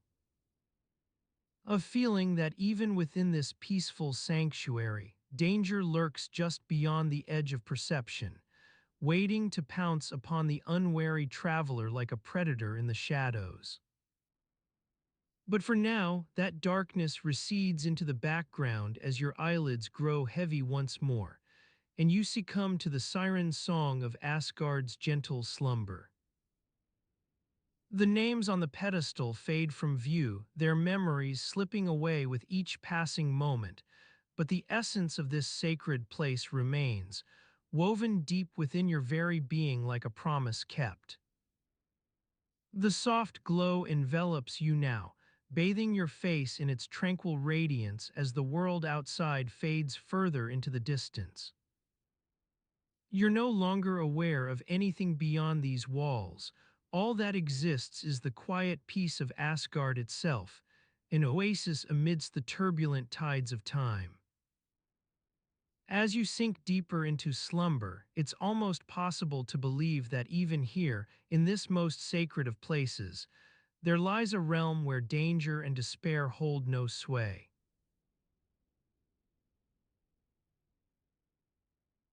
The dampness of morning dew seeps into your skin as you walk through the village, the chill of it a familiar comfort on a crisp autumn day like this one.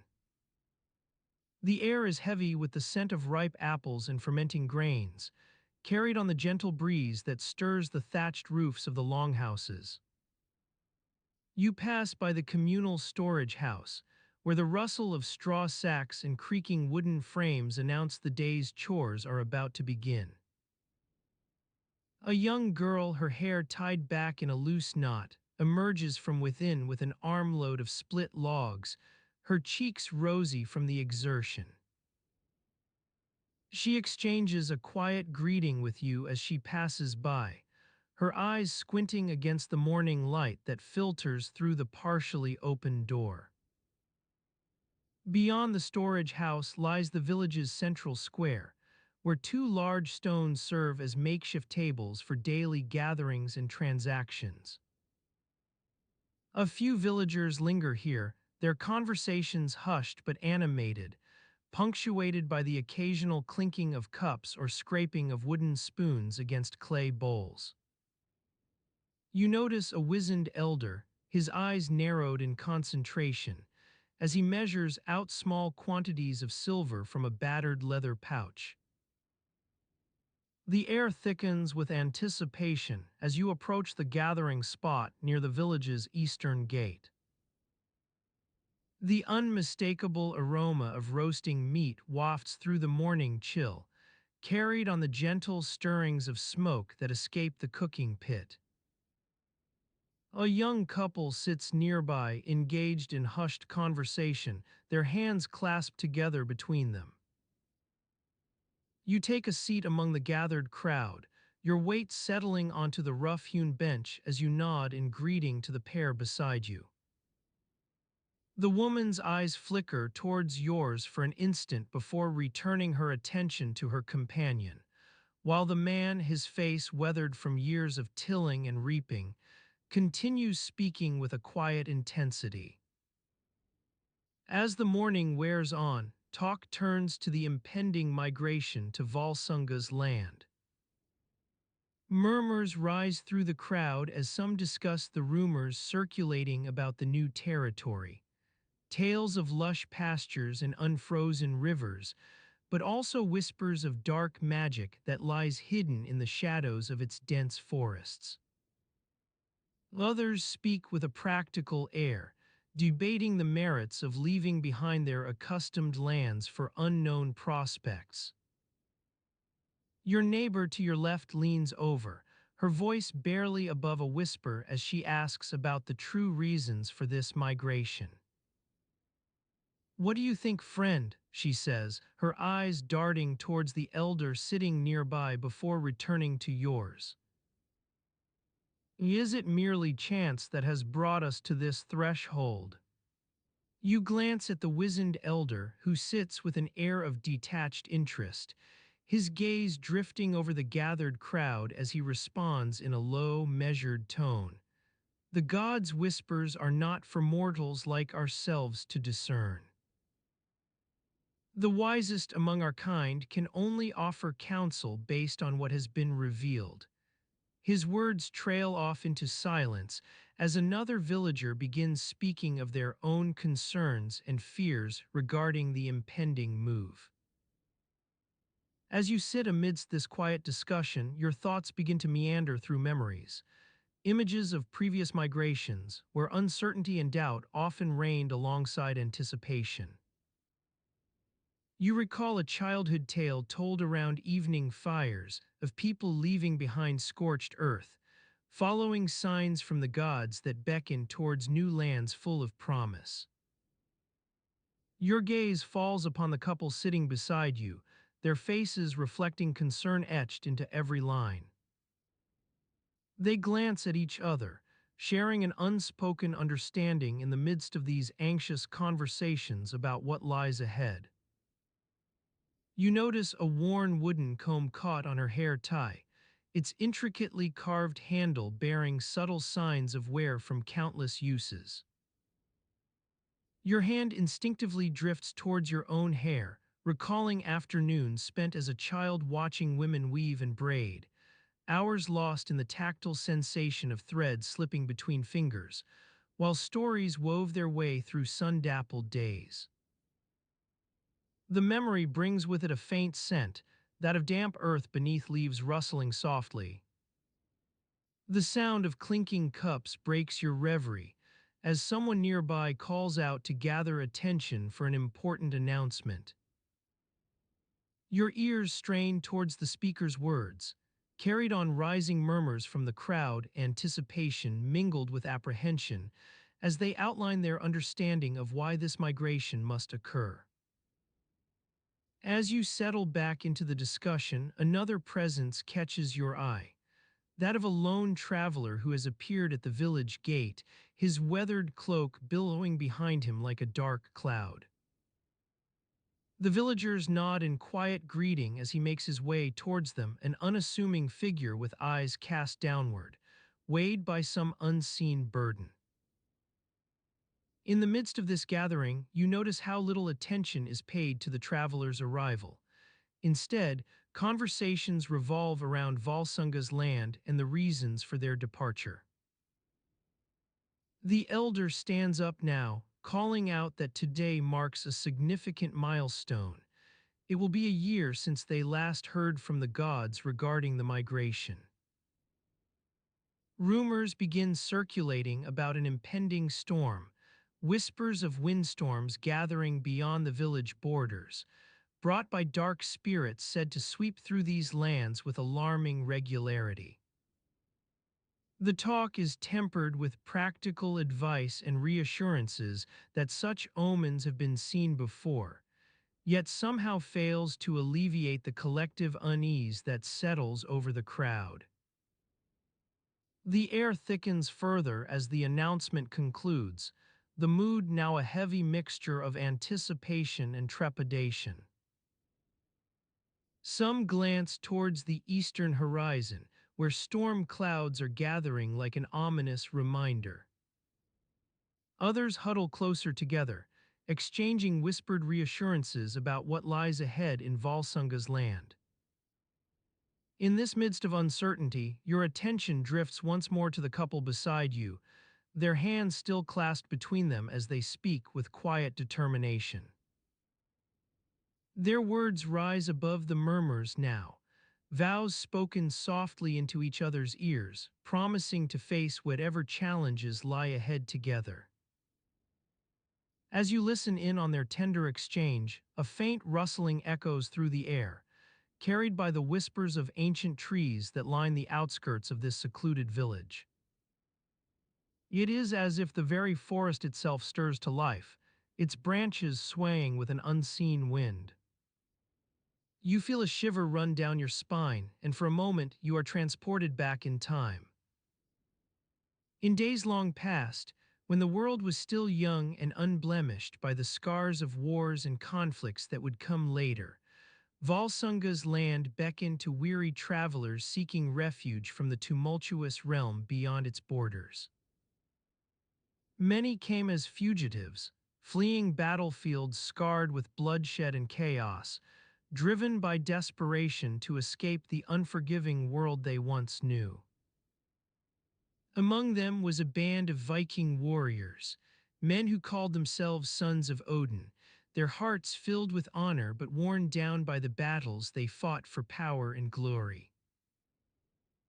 They had heard tales of Volsunga's land, how its soil was fertile, its people kind, and that here one might find solace from the burdens of war. The leader among them, a towering figure known as Harald, stood on the shores of this mystical land with an unyielding resolve etched upon his face. He had lost loved ones in battle, seen friends fall to the enemy's blade, and yet he remained steadfast in his pursuit for safety and peace. Legend spoke of Volsunga's land being a place untouched by conflict, a sanctuary from the storms that raged across the nine worlds. Harold believed this with all his heart, though few could say what truth lay behind such claims. As these Viking warriors settled within the borders of Volsunga's land, whispers began to circulate among the village elders about their arrival. Some feared them as strangers who might bring discord and chaos they sought to escape. Others welcomed them as weary travelers in need of rest, with hope that their presence could strengthen the bonds between their people. The elderly woman tending the village fire looked up at Harold's men, her eyes piercing through the evening mist like embers from a long-dead flame. She saw something there, perhaps it was determination or maybe sorrow, but she knew they were more than just warriors fleeing war. They carried burdens that went far beyond any battlefield. Over time, tales of Volsunga's land spread further across the realms, drawing in travelers and those with weary hearts seeking peace. It became a place where memories of past battles could be left behind, where new beginnings seemed possible under its gentle skies. Yet, despite this haven from strife, there existed something these outsiders were not told, an unspoken reason for Volsunga's land being untouched by the chaos that plagued other realms. The couple beside you leans in closer now, their whispers intertwining like branches of a tree sharing secrets beneath a summer sky. It is as if time stands still, and the world beyond this clearing has melted away with every word exchanged between them. But within those words lies more than just affection or commitment. It holds threads from a tapestry far larger than any single village. You feel your gaze drawn to Harold's men, now long-forgotten veterans of battles won and lost. Their stories would be told for generations to come in the taverns and around campfires, not as grand heroes but as sons who fought hard and fell even harder, yet carried with them something that kept their hearts from breaking. What they knew, what the village elders saw when they looked upon these weary warriors, was something more than just physical strength or battle prowess. It was a connection to the land itself, passed down through generations in ways unseen by outsiders, a bond as deep as any family tie or blood oath sworn among kin. In this moment of quiet reverence for the unknown reasons behind Volsunga's land being untouched, you start to feel an echo within yourself that resonates with every whispered promise and unspoken understanding exchanged between these two lovers. Your eyelids grow heavy, and you let out a soft sigh as the warmth of your bed envelops you once more. The blankets are pulled up to your chin, and the weight of the quilt feels comforting on this chilly autumn evening. You'd spent the day attending to the mundane tasks that come with living in Asgard, tending to the animals, sweeping the floors, and cooking dinner for yourself and a few neighbors who had stopped by. The smell of roasting meat still lingers in your nostrils as you think about the hearty meal you prepared earlier. The fire crackles softly in the hearth, casting shadows on the walls that seem to dance with an otherworldly energy. You've grown accustomed to this gentle warmth and the sense of security it brings, especially after a long day like today. As you settle into your bed, you begin to recall the evening's events in reverse order. First, there was the visit from Freyja herself, who had stopped by for a brief conversation with her fellow goddesses about their roles in securing the balance between fate and free will. The discussion seemed more formal than usual, but nothing that would have ruffled your feathers if you'd been paying closer attention. Before that, you remember gathering herbs outside under the fading light of day. Your fingers had grown stained with dirt as you carefully uprooted a selection of dried thyme for tonight's stew. You'd almost forgotten to water the gods' sacred horses. Heimdall and Sif's beautiful stallions need regular care, especially during this time of year. As your mind drifts further back in time, you recall walking through the halls of Volsunga's land with a sense of unease. It had been one of those afternoons where everything seemed slightly askew. The wooden beams creaked too loudly, and even the windows seemed to rattle more than usual as you passed by. You'd met up with Sif herself for coffee earlier in the day. Actually, it was a mixture of honey and milk that some clever kitchen wizard had brewed. Over steaming cups, she'd confided about her ongoing frustration with managing all aspects of the divine farm. Crops to be harvested before winter set in, God's various requests for more exotic plants, and Freya's insistent need for rare healing herbs. It was on those topics that you exchanged a knowing glance, between two people who share an understanding without needing words. As always when conversations turned toward these issues, Sif mentioned something about having once spoken to Volsunga, the famous hero god now lost in the misty expanse beyond their realm's edges. She'd asked for guidance on balancing their own needs and those of others. In this moment of quiet reverence for the unknown reasons behind Volsunga's land being untouched, you start to feel an echo within yourself that resonates with every whispered promise and unspoken understanding exchanged between these two lovers, Sif, who had married Sigurd after his death, and now Freyja, whose life intertwined in ways both subtle and profound.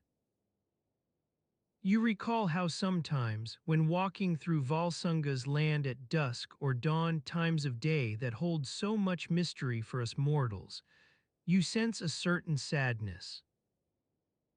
This particular evening was no different, as the light from the windows cast shadows on your face, making it difficult to distinguish between what truly exists and what only appears in those quiet moments. You think about how life goes by at an almost imperceptible pace within these sacred walls. Freyja comes for counsel with her fellow goddesses, Sif tends to their precious plants, Heimdall watches from afar as the cycles of fate play out. It's easy to let things slide into routine, to lose track, even momentarily, of the larger picture. But not tonight. Tonight, something about this peaceful evening seems almost deliberate, as if every single event that occurred today was part of a careful balance, maintained by powers far beyond our own small understanding. A faint breeze stirs the curtains outside your window, bringing with it the scent of damp earth and decaying leaves from Volsunga's land. You can hear Heimdall whispering softly in his post at the entrance, almost like he's part of a larger symphony that blends into the silence all around you. Your breathing slows as your gaze wanders toward the fire, where flames lick gently against the pot holding the last remnants of tonight's meal. Smoke drifts lazily through the air above it, carrying with it whispers from conversations long past and memories yet to be made. Time ceases to exist outside these walls now. Everything merges into one grand tapestry that's constantly evolving, each thread representing an individual story or experience, woven together by some unfathomable force. You've grown accustomed to living within this ever-changing fabric, allowing yourself to become entwined with every delicate strand as you move forward through the ebb and flow of time. Eventually, your thoughts return to rest. They settle like dust on a shelf, gently holding their place until tomorrow comes along once more. As you lose yourself in slumber's gentle grasp, Volsunga's land outside recedes into the background, though its presence is still felt by some part of you that remains watchful even as your eyes grow heavy. Your breathing steadies, the warmth seeps deeper, and with each passing moment, it becomes increasingly difficult to tell where exactly one reality ends and another begins. As your eyelids begin to droop, a gentle breeze stirs outside, carrying with it whispers from realms both familiar and unknown. The rustle of leaves echoes through the silence like an ancient language, spoken by trees that have stood sentinel for centuries. In another time, this was the realm of the Aesir gods, those mighty ones who had once walked among mortals as equals. But now their power is waning. The sacred animals they entrusted with their wisdom and strength are disappearing one by one. The ravens Hugin and Munin, messengers of Odin's insight, flew too far into the void to ever return. Fenrir, the great wolf, had long since escaped his bonds. In this darkness, even the radiant light of Freyja's necklace Brisingamen seems dimmed. Its facets no longer shine like stars in a celestial vault. Instead, they glimmer softly, as if mourning the loss of their god's divine favor. It lies upon your chest now, its delicate chain wrapped loosely around your neck. Your thoughts grow cloudy, yet still you sense the reverberations of that long ago era when magic was not only possible but palpable.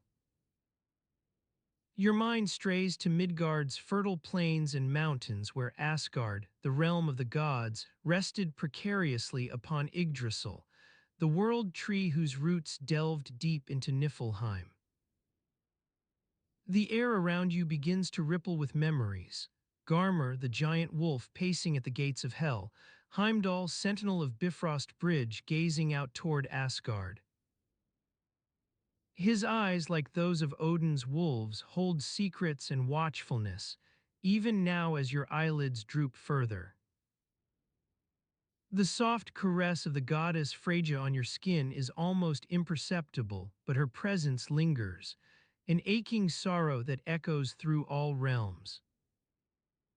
It speaks to something within you, awakening long-forgotten feelings, memories perhaps from another life or lives lived in distant eras, fragments that the passage of time has blurred. The breeze carries more insistently now, as if urging your mind deeper into realms both known and unknown. Your dreams are woven not just with threads of mortal imagination, but also the intricate tapestries spun by Norns who have watched over generations past their prime. With each passing moment, it's harder to discern where reality becomes fantasy, which life you're living now and those that lay before or beyond this one. Even as your breathing slows further into slumber, threads of mythic tales begin to weave together. The story of how Idun brought back youth to the gods, Balder radiant with light in his final hour on Midgard's plain. Your mind drifts toward Vanaheim, where Frey and Sif lived amidst their golden light, a kingdom born from earth but nourished by Asgard. The trees that surrounded them seemed to hold wisdom and patience, not like those of Nidhöggur's realm in Muspelheim who had seen the rise and fall of countless worlds. In this twilight zone where myth becomes one with reality, memories blur and reassemble themselves into dreams, your heart responding to whispers from a world beyond mortal understanding.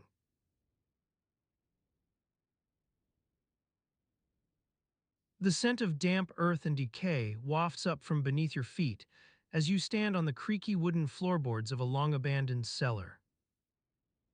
Cobwebs cling to the rafters, their delicate threads shimmering in the faint light that filters through grimy windows high above. The air is heavy with the mustiness of age, and the silence is so profound it's almost palpable. You've been rummaging through this forgotten space for what feels like hours, searching for anything of value amidst the discarded relics of a bygone era. Your fingers brush against a rusted metal handle, and you pull out an old wooden chest adorned with intricate carvings of Norse runes. The lid creaks open to reveal a trove of dusty artifacts, broken pottery, yellowed scrolls, and what appears to be a small collection of ancient coins. As you dig through the contents, your fingers stumble upon a leather-bound book, its cover cracked and worn but still exuding an aura of ageless dignity. You carefully open it, releasing a faint whisper of parchment dust into the air.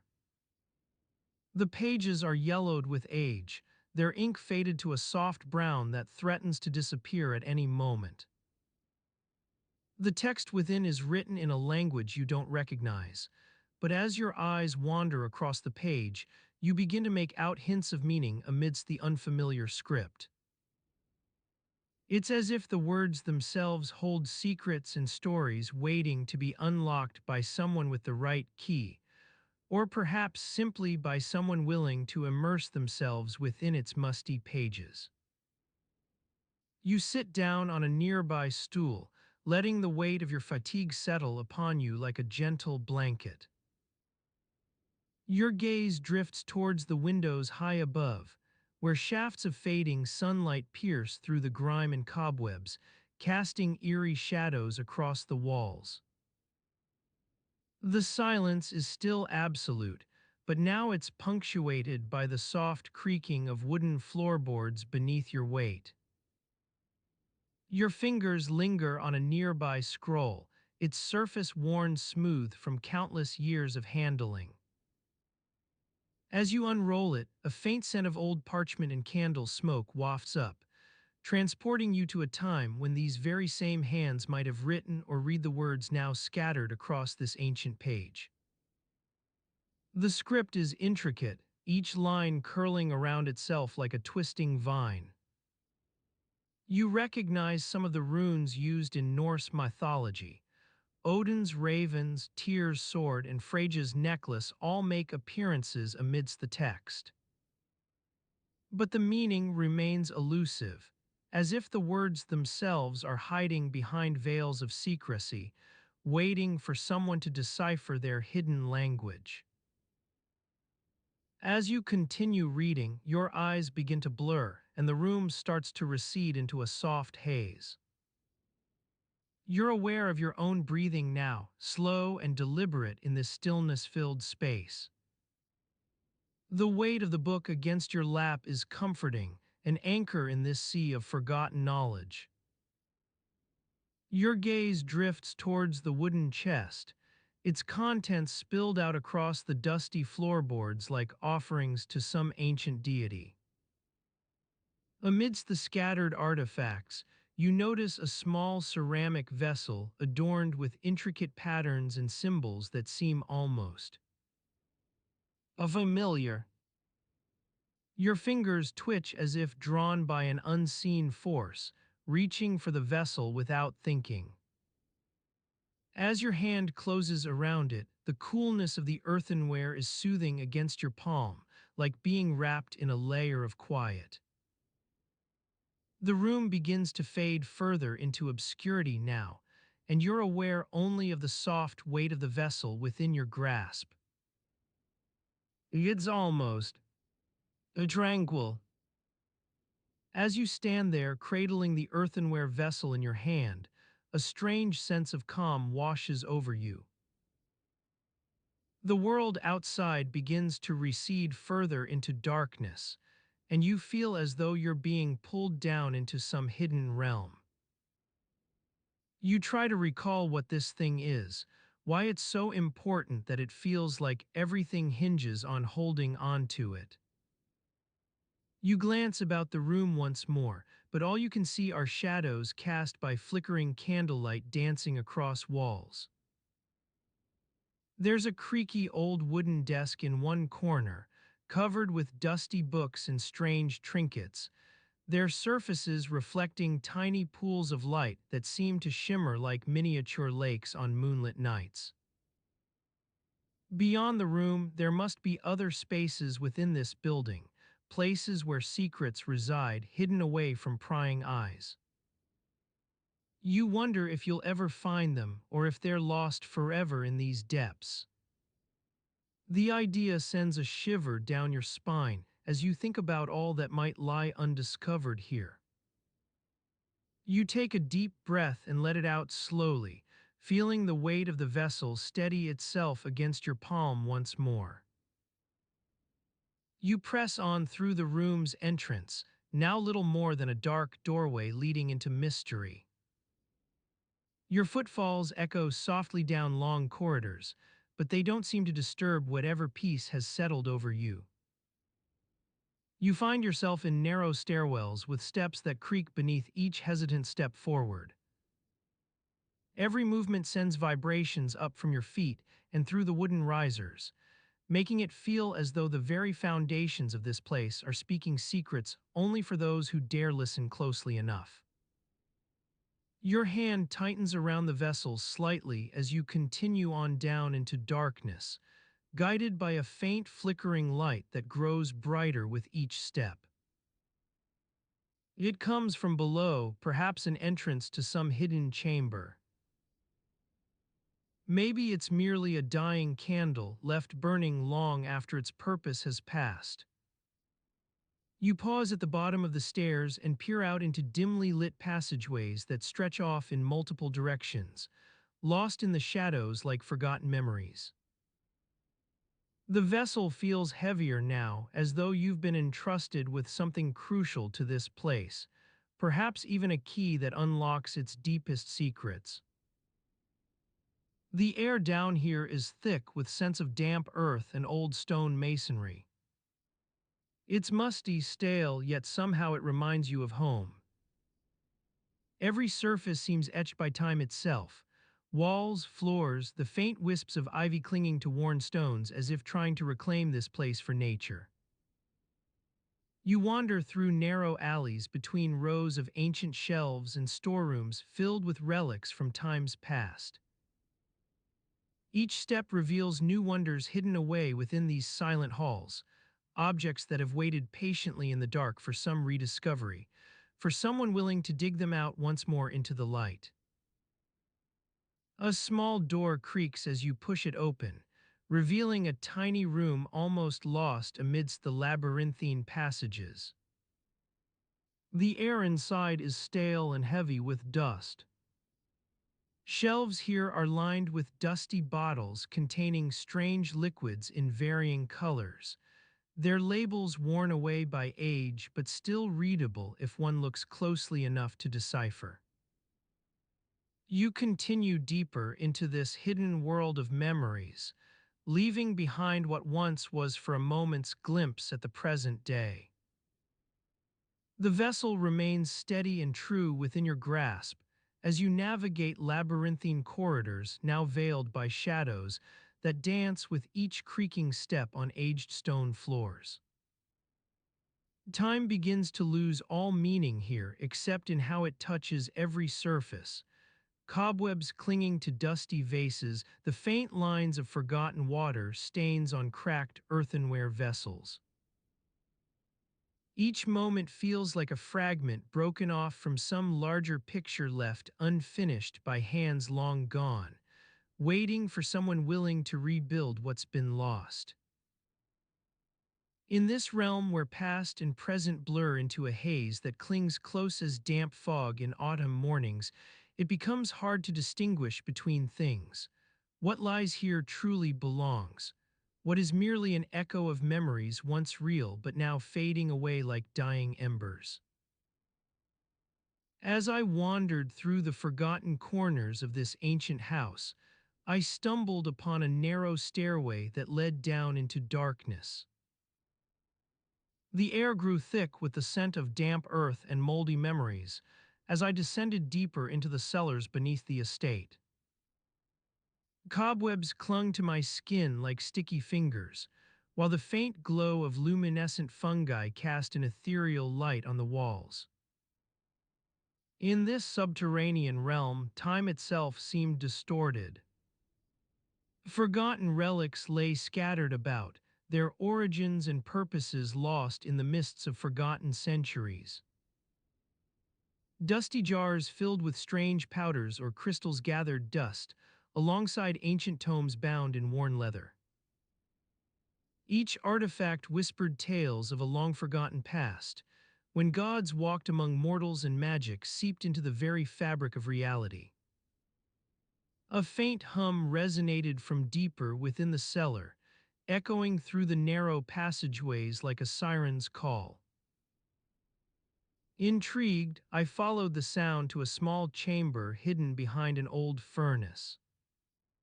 Inside, rows of wooden shelves stretched towards the vaulted ceiling, laden with dusty containers and strange devices that seemed to defy explanation. A lone figure huddled in the corner, surrounded by piles of yellowed parchment and scraps of torn fabric. The air around them vibrated with an otherworldly energy, as if they were a conduit for forces both ancient and malignant. I recognized the faint glow emanating from their skin. It was the same eerie luminescence that permeated the estate's upper floors. The figure slowly turned towards me, its eyes sunken into dark sockets like two black holes sucking in all light. "Welcome," they whispered, their voice barely audible over the hum of the cellar. "I've been waiting." Their gaze drew me closer, and I felt an unsettling sense of familiarity. It was as if we had shared 1,000 midnights huddled around this very shelf, poring over dusty tomes and whispering secrets to the shadows. "Who are you?" I asked, trying to keep my voice steady despite the creeping unease. The figure's smile twisted into a macabre grin, revealing crooked teeth stained with what looked like rust. "I am Heimdall, guardian of Bifrost," they whispered, their eyes glinting with an unnatural light. "And you are one who has forgotten." As the words hung in the air, memories long buried began to resurface within me. I recalled standing watch on the Rainbow Bridge, listening for the whispers of gods and mortals alike as they traversed realms both seen and unseen. Heimdall's gaze pierced my very soul, stripping away layers of accumulated grief and regret. The room around us dissolved into a kaleidoscope of images, Bifrost shattering like brittle glass, Midgard teeming with life, the All-Father Odin standing tall amidst his Einherjar warriors. Memories that were not mine yet somehow felt deeply personal swirled through my mind, threatening to consume me whole.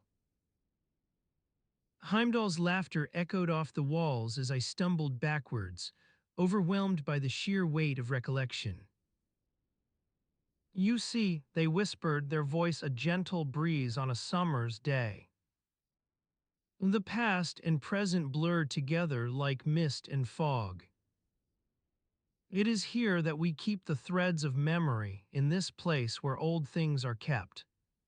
As I stood there, lost within the labyrinthine corridors of remembrance, Heimdall reached out with an emaciated hand to grasp my wrist.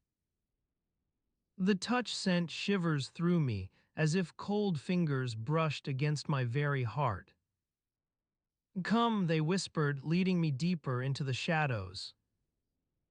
"Let us uncover what lies hidden beneath this estate's crumbling stones." I followed, trapped in a world where time itself was currency and memories were both treasure and burden. In Heimdall's company, I descended further into the depths of Bifrost, seeking answers to questions that seemed too ancient for mortal minds. But as we delved deeper, the darkness began to writhe like living things around us, the whispers growing louder, urging me towards secrets hidden since the dawn of time itself. The scent of damp earth rises from your fingers, a familiar comfort after hours spent amidst the musty tomes and worn scrolls that line these narrow shelves. You are in the dimly lit chamber deep within Asgard's great hall, surrounded by rows upon rows of dusty relics and yellowed parchments.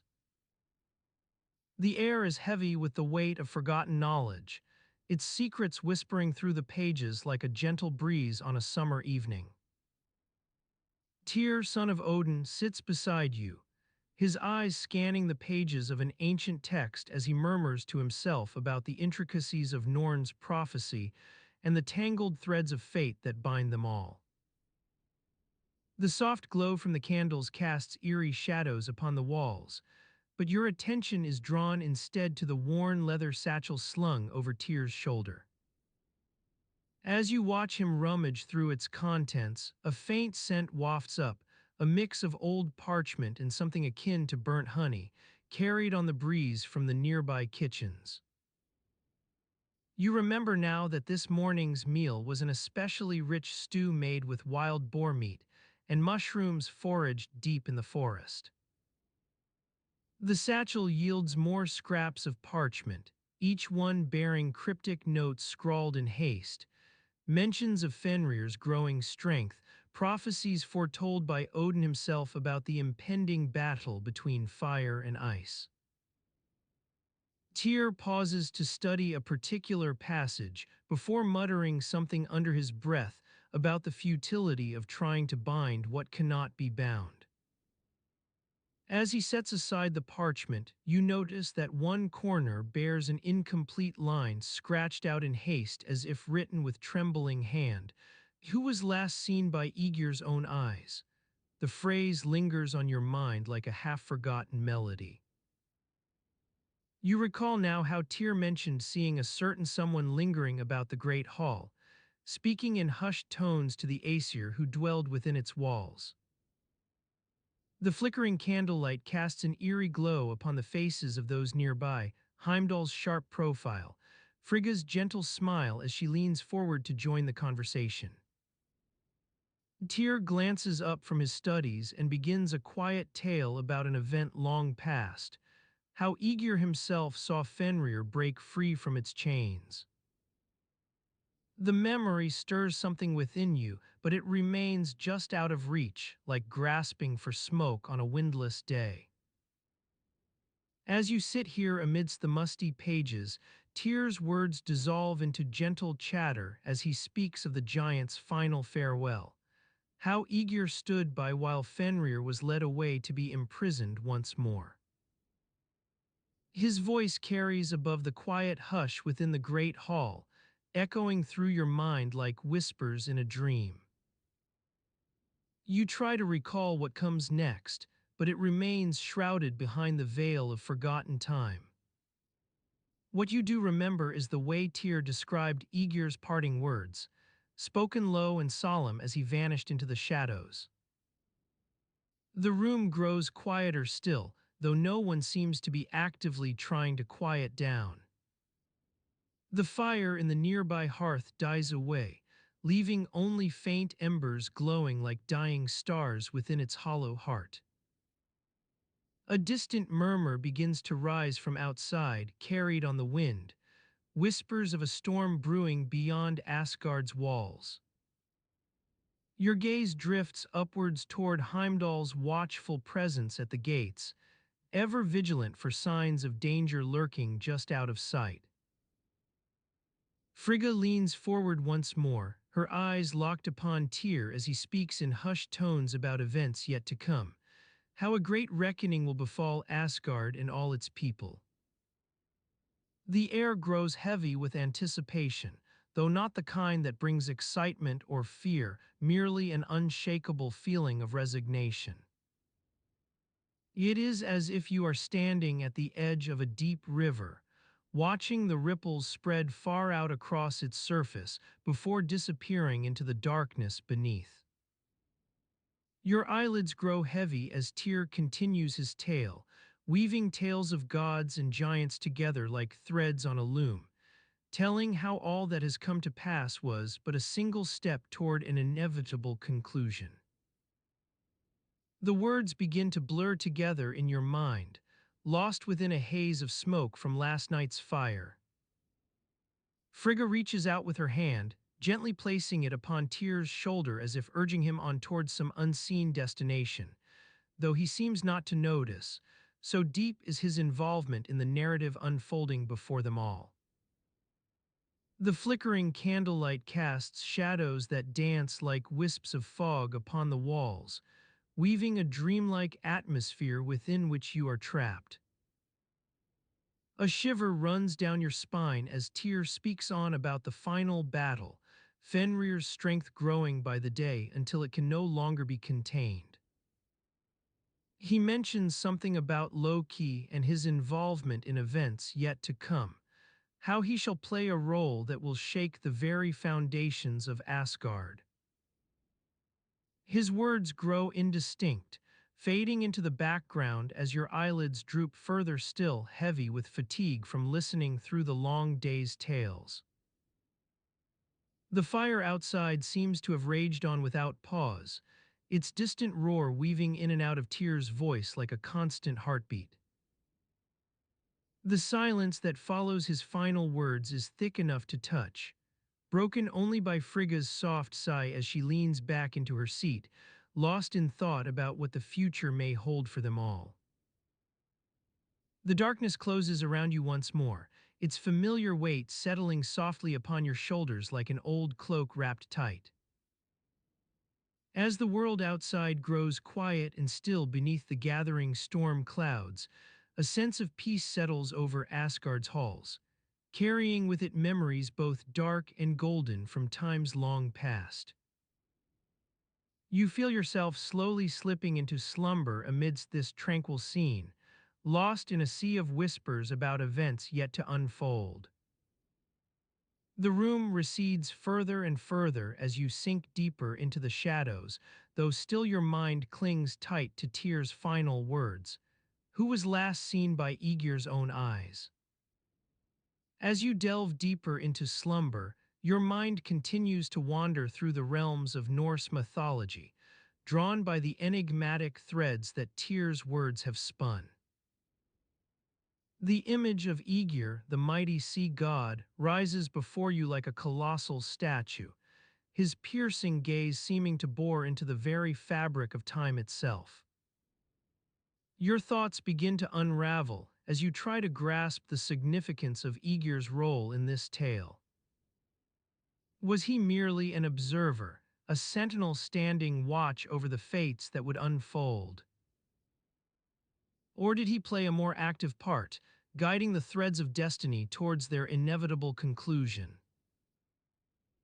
The whispers around you grow louder now, and you start to pick out individual voices, the gentle lapping of waves against the shore, the soft rustling of reeds in the ocean breeze.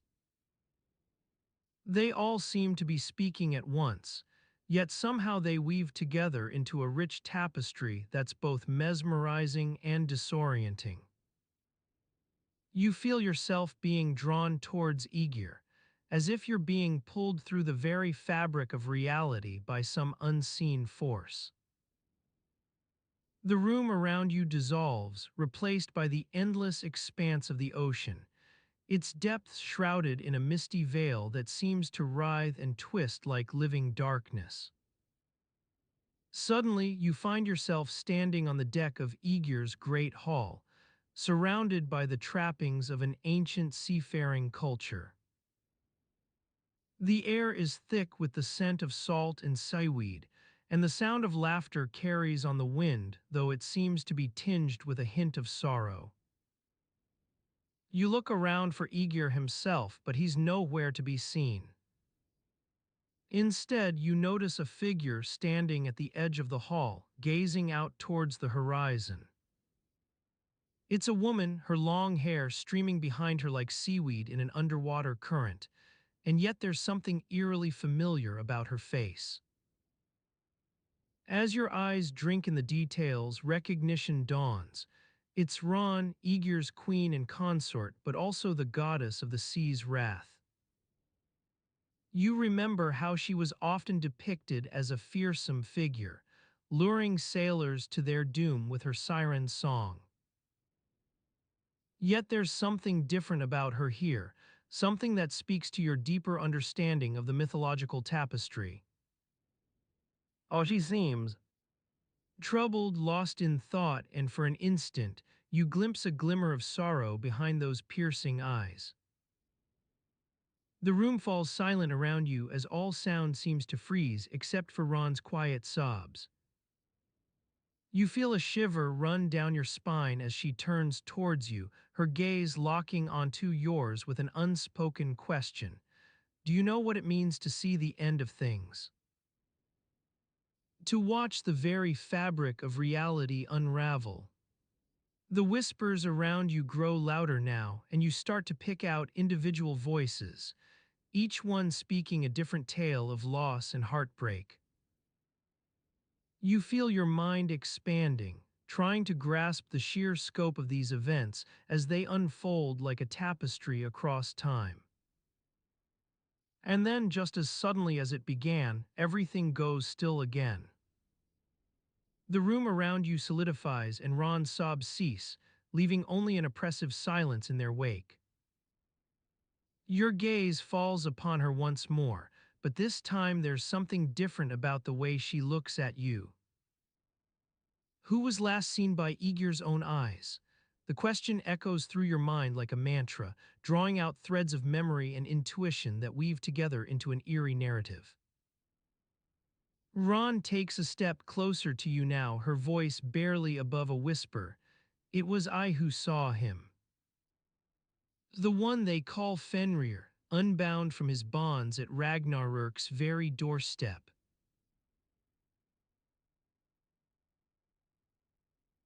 The warmth of the hearth seeps into your skin like a gentle lover's caress. The fire crackles softly, its embers glowing with a soothing light that casts shadows on the walls. You feel the weight of exhaustion in every muscle, as if you've been carrying the world on your shoulders for far too long. Outside, the wind stirs up the leaves of the ash trees, their branches creaking and swaying like tired old men trying to get comfortable after a long day's work. The sound is barely audible, just a gentle whisper in the darkness outside. You snuggle deeper into the furs, feeling the softness envelop you like a cloud. In another time, another place, something strange was happening on the island of Sessrumnir. The Aesir gods had called upon the Norns, those mysterious beings who wove the fabric of fate with their threads of destiny. They stood around the well of Urd, watching as the runes began to change shape overnight. You feel a sense of disorientation wash over you, like when you wake up from a long sleep and everything feels slightly off-kilter. It's as if your body has been rearranged while you were dreaming, but nothing seems quite right yet. The air is heavy with an unspoken understanding that something fundamental has shifted. The Norns worked tirelessly through the night, their fingers moving in slow, deliberate motions as they rewove the tapestry of fate. Theirs was a task both sacred and mundane, to ensure that every thread of destiny remained intact, even when the gods themselves didn't always understand what it meant for them to be bound together. As you settle deeper into the warmth of the hearth, your mind begins to drift towards the Norns' quiet industry. You imagine their hands moving in unison, each one carefully selecting a new thread from the bundle laid out before them. The threads shimmered with an otherworldly light as they were woven together, strands of silver and gold that seemed to pulse with life.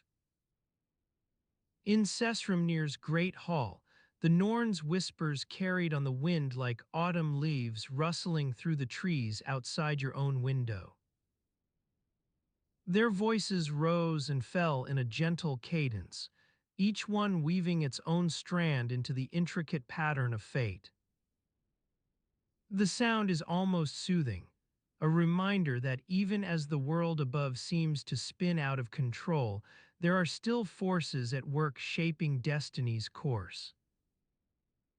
Your eyelids grow heavy with fatigue, and your thoughts begin to meander through the labyrinthine corridors of memory like a sleepy child searching for its way back home. You recall nights spent around campfires, listening to tales of gods and goddesses as they danced in their celestial courts above the mortal realm. It's said that when the Norns worked on Sessrumnir, the very fabric of reality began to shift. The threads of fate twisted and turned like living serpents, writhing under the Norns' skilled fingers. Theirs was a task both beautiful and terrifying, as if they were painting a picture with colors that would one day be seen only by the gods themselves. You snuggle deeper into your bed, feeling the softness of the furs envelop you like a cloud. Outside, the ash trees continue to creak and sway in the wind, their branches like bony fingers tapping out an ancient rhythm on the roof above. In another time, or perhaps it's just now that this is happening, a great change was taking place within the runes themselves. Their shapes changed overnight as if they were living creatures adapting to new circumstances. The Aesir gods watched in awe and trepidation, knowing that their own destinies hung precariously from these shifting threads of fate. As you drift off into slumber, the runes seem to whisper secrets in your ear, whispers like the distant thrumming of a harp's strings as it awakens at dawn. Theirs is a language both ancient and timeless, speaking directly to the heart where memories are woven together like an intricate tapestry. The wind stirs up again outside, rustling through leaves that shimmer with dew-kissed light in the morning sun. It carries on its breath a hint of frost, winter's icy touch already creeping over Sessrumnir like an unwelcome guest at dinner. In this cold dawn air, even the runes seem to grow quiet, as if awaiting some signal from beyond. As you surrender yourself to slumber, it seems that everything has grown still outside your window. The wind whispers secrets in a language no one understands, and yet somehow we all sense its weight pressing upon us like the quiet tread of destiny itself, walking up the path towards our doorstep. The hearth's warmth lingers, but now you feel only an indistinct chill spreading through your limbs as if winter had already claimed them for her own. It is a feeling both ordinary and extraordinary at once, a reminder that even in this place where stories are woven with threads of fate, life goes on regardless. You're not quite there yet. The line between sleep and waking remains blurred like a dream half remembered from childhood. The runes still whisper their secrets in your ear as you float towards the realm beyond. It's only when they finally stop, or perhaps it's that you learn to listen without hearing them anymore, that the world outside begins its quiet journey into morning. The darkness holds sway one last moment, a heavy blanket cast over everything like an unwelcome mist rolling across fields and hills at dawn. But as soon as light peaks above the horizon, all shadows flee like frightened animals before it, revealing the familiar contours of reality in their place. Your eyes grow heavier still, even sleep itself feels close now, ready to claim you with its whispering darkness that beckons just beyond your eyelids' trembling fringe. As you drift further into the realm of Morpheus, the whispers grow louder, a gentle hum that vibrates through every cell in your body. The world around you dissolves like sandcastles on a beach at high tide, and the familiar contours of reality begin to warp and bend. The air thickens with an otherworldly presence, as if the very fabric of existence is being rewoven before your eyes. You feel it in every fiber of your being, a sense of disorientation that's both exhilarating and terrifying all at once. And then, without warning, you're standing on the edge of a great precipice, staring out into an abyss so profound that the darkness seems to have weight and texture. The wind howls through this void like a chorus of banshees, their mournful cries echoing off the walls as they try to warn you away from the chasm's unforgiving depths. In front of you, a glittering thread stretches out into the distance, the Bifrost Bridge, that shimmering pathway between worlds which only the bravest and most honored of mortals are allowed to cross. The Norns, those mysterious weavers of fate, have set their looms in motion once more, reconfiguring the very destiny you'd thought was yours for the taking. As you gaze out upon this mystical vista, the runes that adorned your wrist begin to shift and change, a slow, pulsating dance of light and shadow as they reflect the turmoil brewing within. You feel an unseen force tugging at their delicate curves, reshaping them anew in response to the unfolding drama. Their new configuration blazes with a fierce inner fire, radiating energy that crackles like electricity through your veins. The symbols seem to be reordering themselves into patterns you don't recognize, ancient hieroglyphs and mystical sigils woven together in an intricate tapestry of arcane meaning. Suddenly, visions burst forth from the swirling vortex before you, fragmented images of battles fought and lost, mighty Aesir gods clashing with the monstrous forces of chaos, realms both familiar and unknown tumbling through the maelstrom like leaves on a stormy day. The threads between worlds begin to snap, causing ripples in the fabric of reality as entire civilizations are reshuffled, their lives forever intertwined. You feel the weight of this cosmic upheaval settling upon your shoulders, an overwhelming burden born from witnessing the futility and grandeur that surrounds you all at once. And yet, paradoxically, it's as if a hidden path has opened up before you, a narrow thread of possibility weaving through the chaos like a promise. As you stand on the precipice, frozen between wonder and dread, your very essence becomes one with this boundless expanse, a droplet merging into an ocean that will eventually carry all things to their appointed destinations. The bridge ahead begins to glow even brighter now, casting its silvery light upon your skin as if calling forth some forgotten aspect of yourself. A name echoes in the distance, growing louder with every heartbeat. Heimdall's piercing cry carries across the void, his battle axe at the ready as he summons you to join him on this unforgiving threshold. The runes, still shifting and pulsating, whisper a final message, an urgent warning that your choices will have consequences far beyond anything you can currently imagine. And with that, everything dissolves once more into darkness.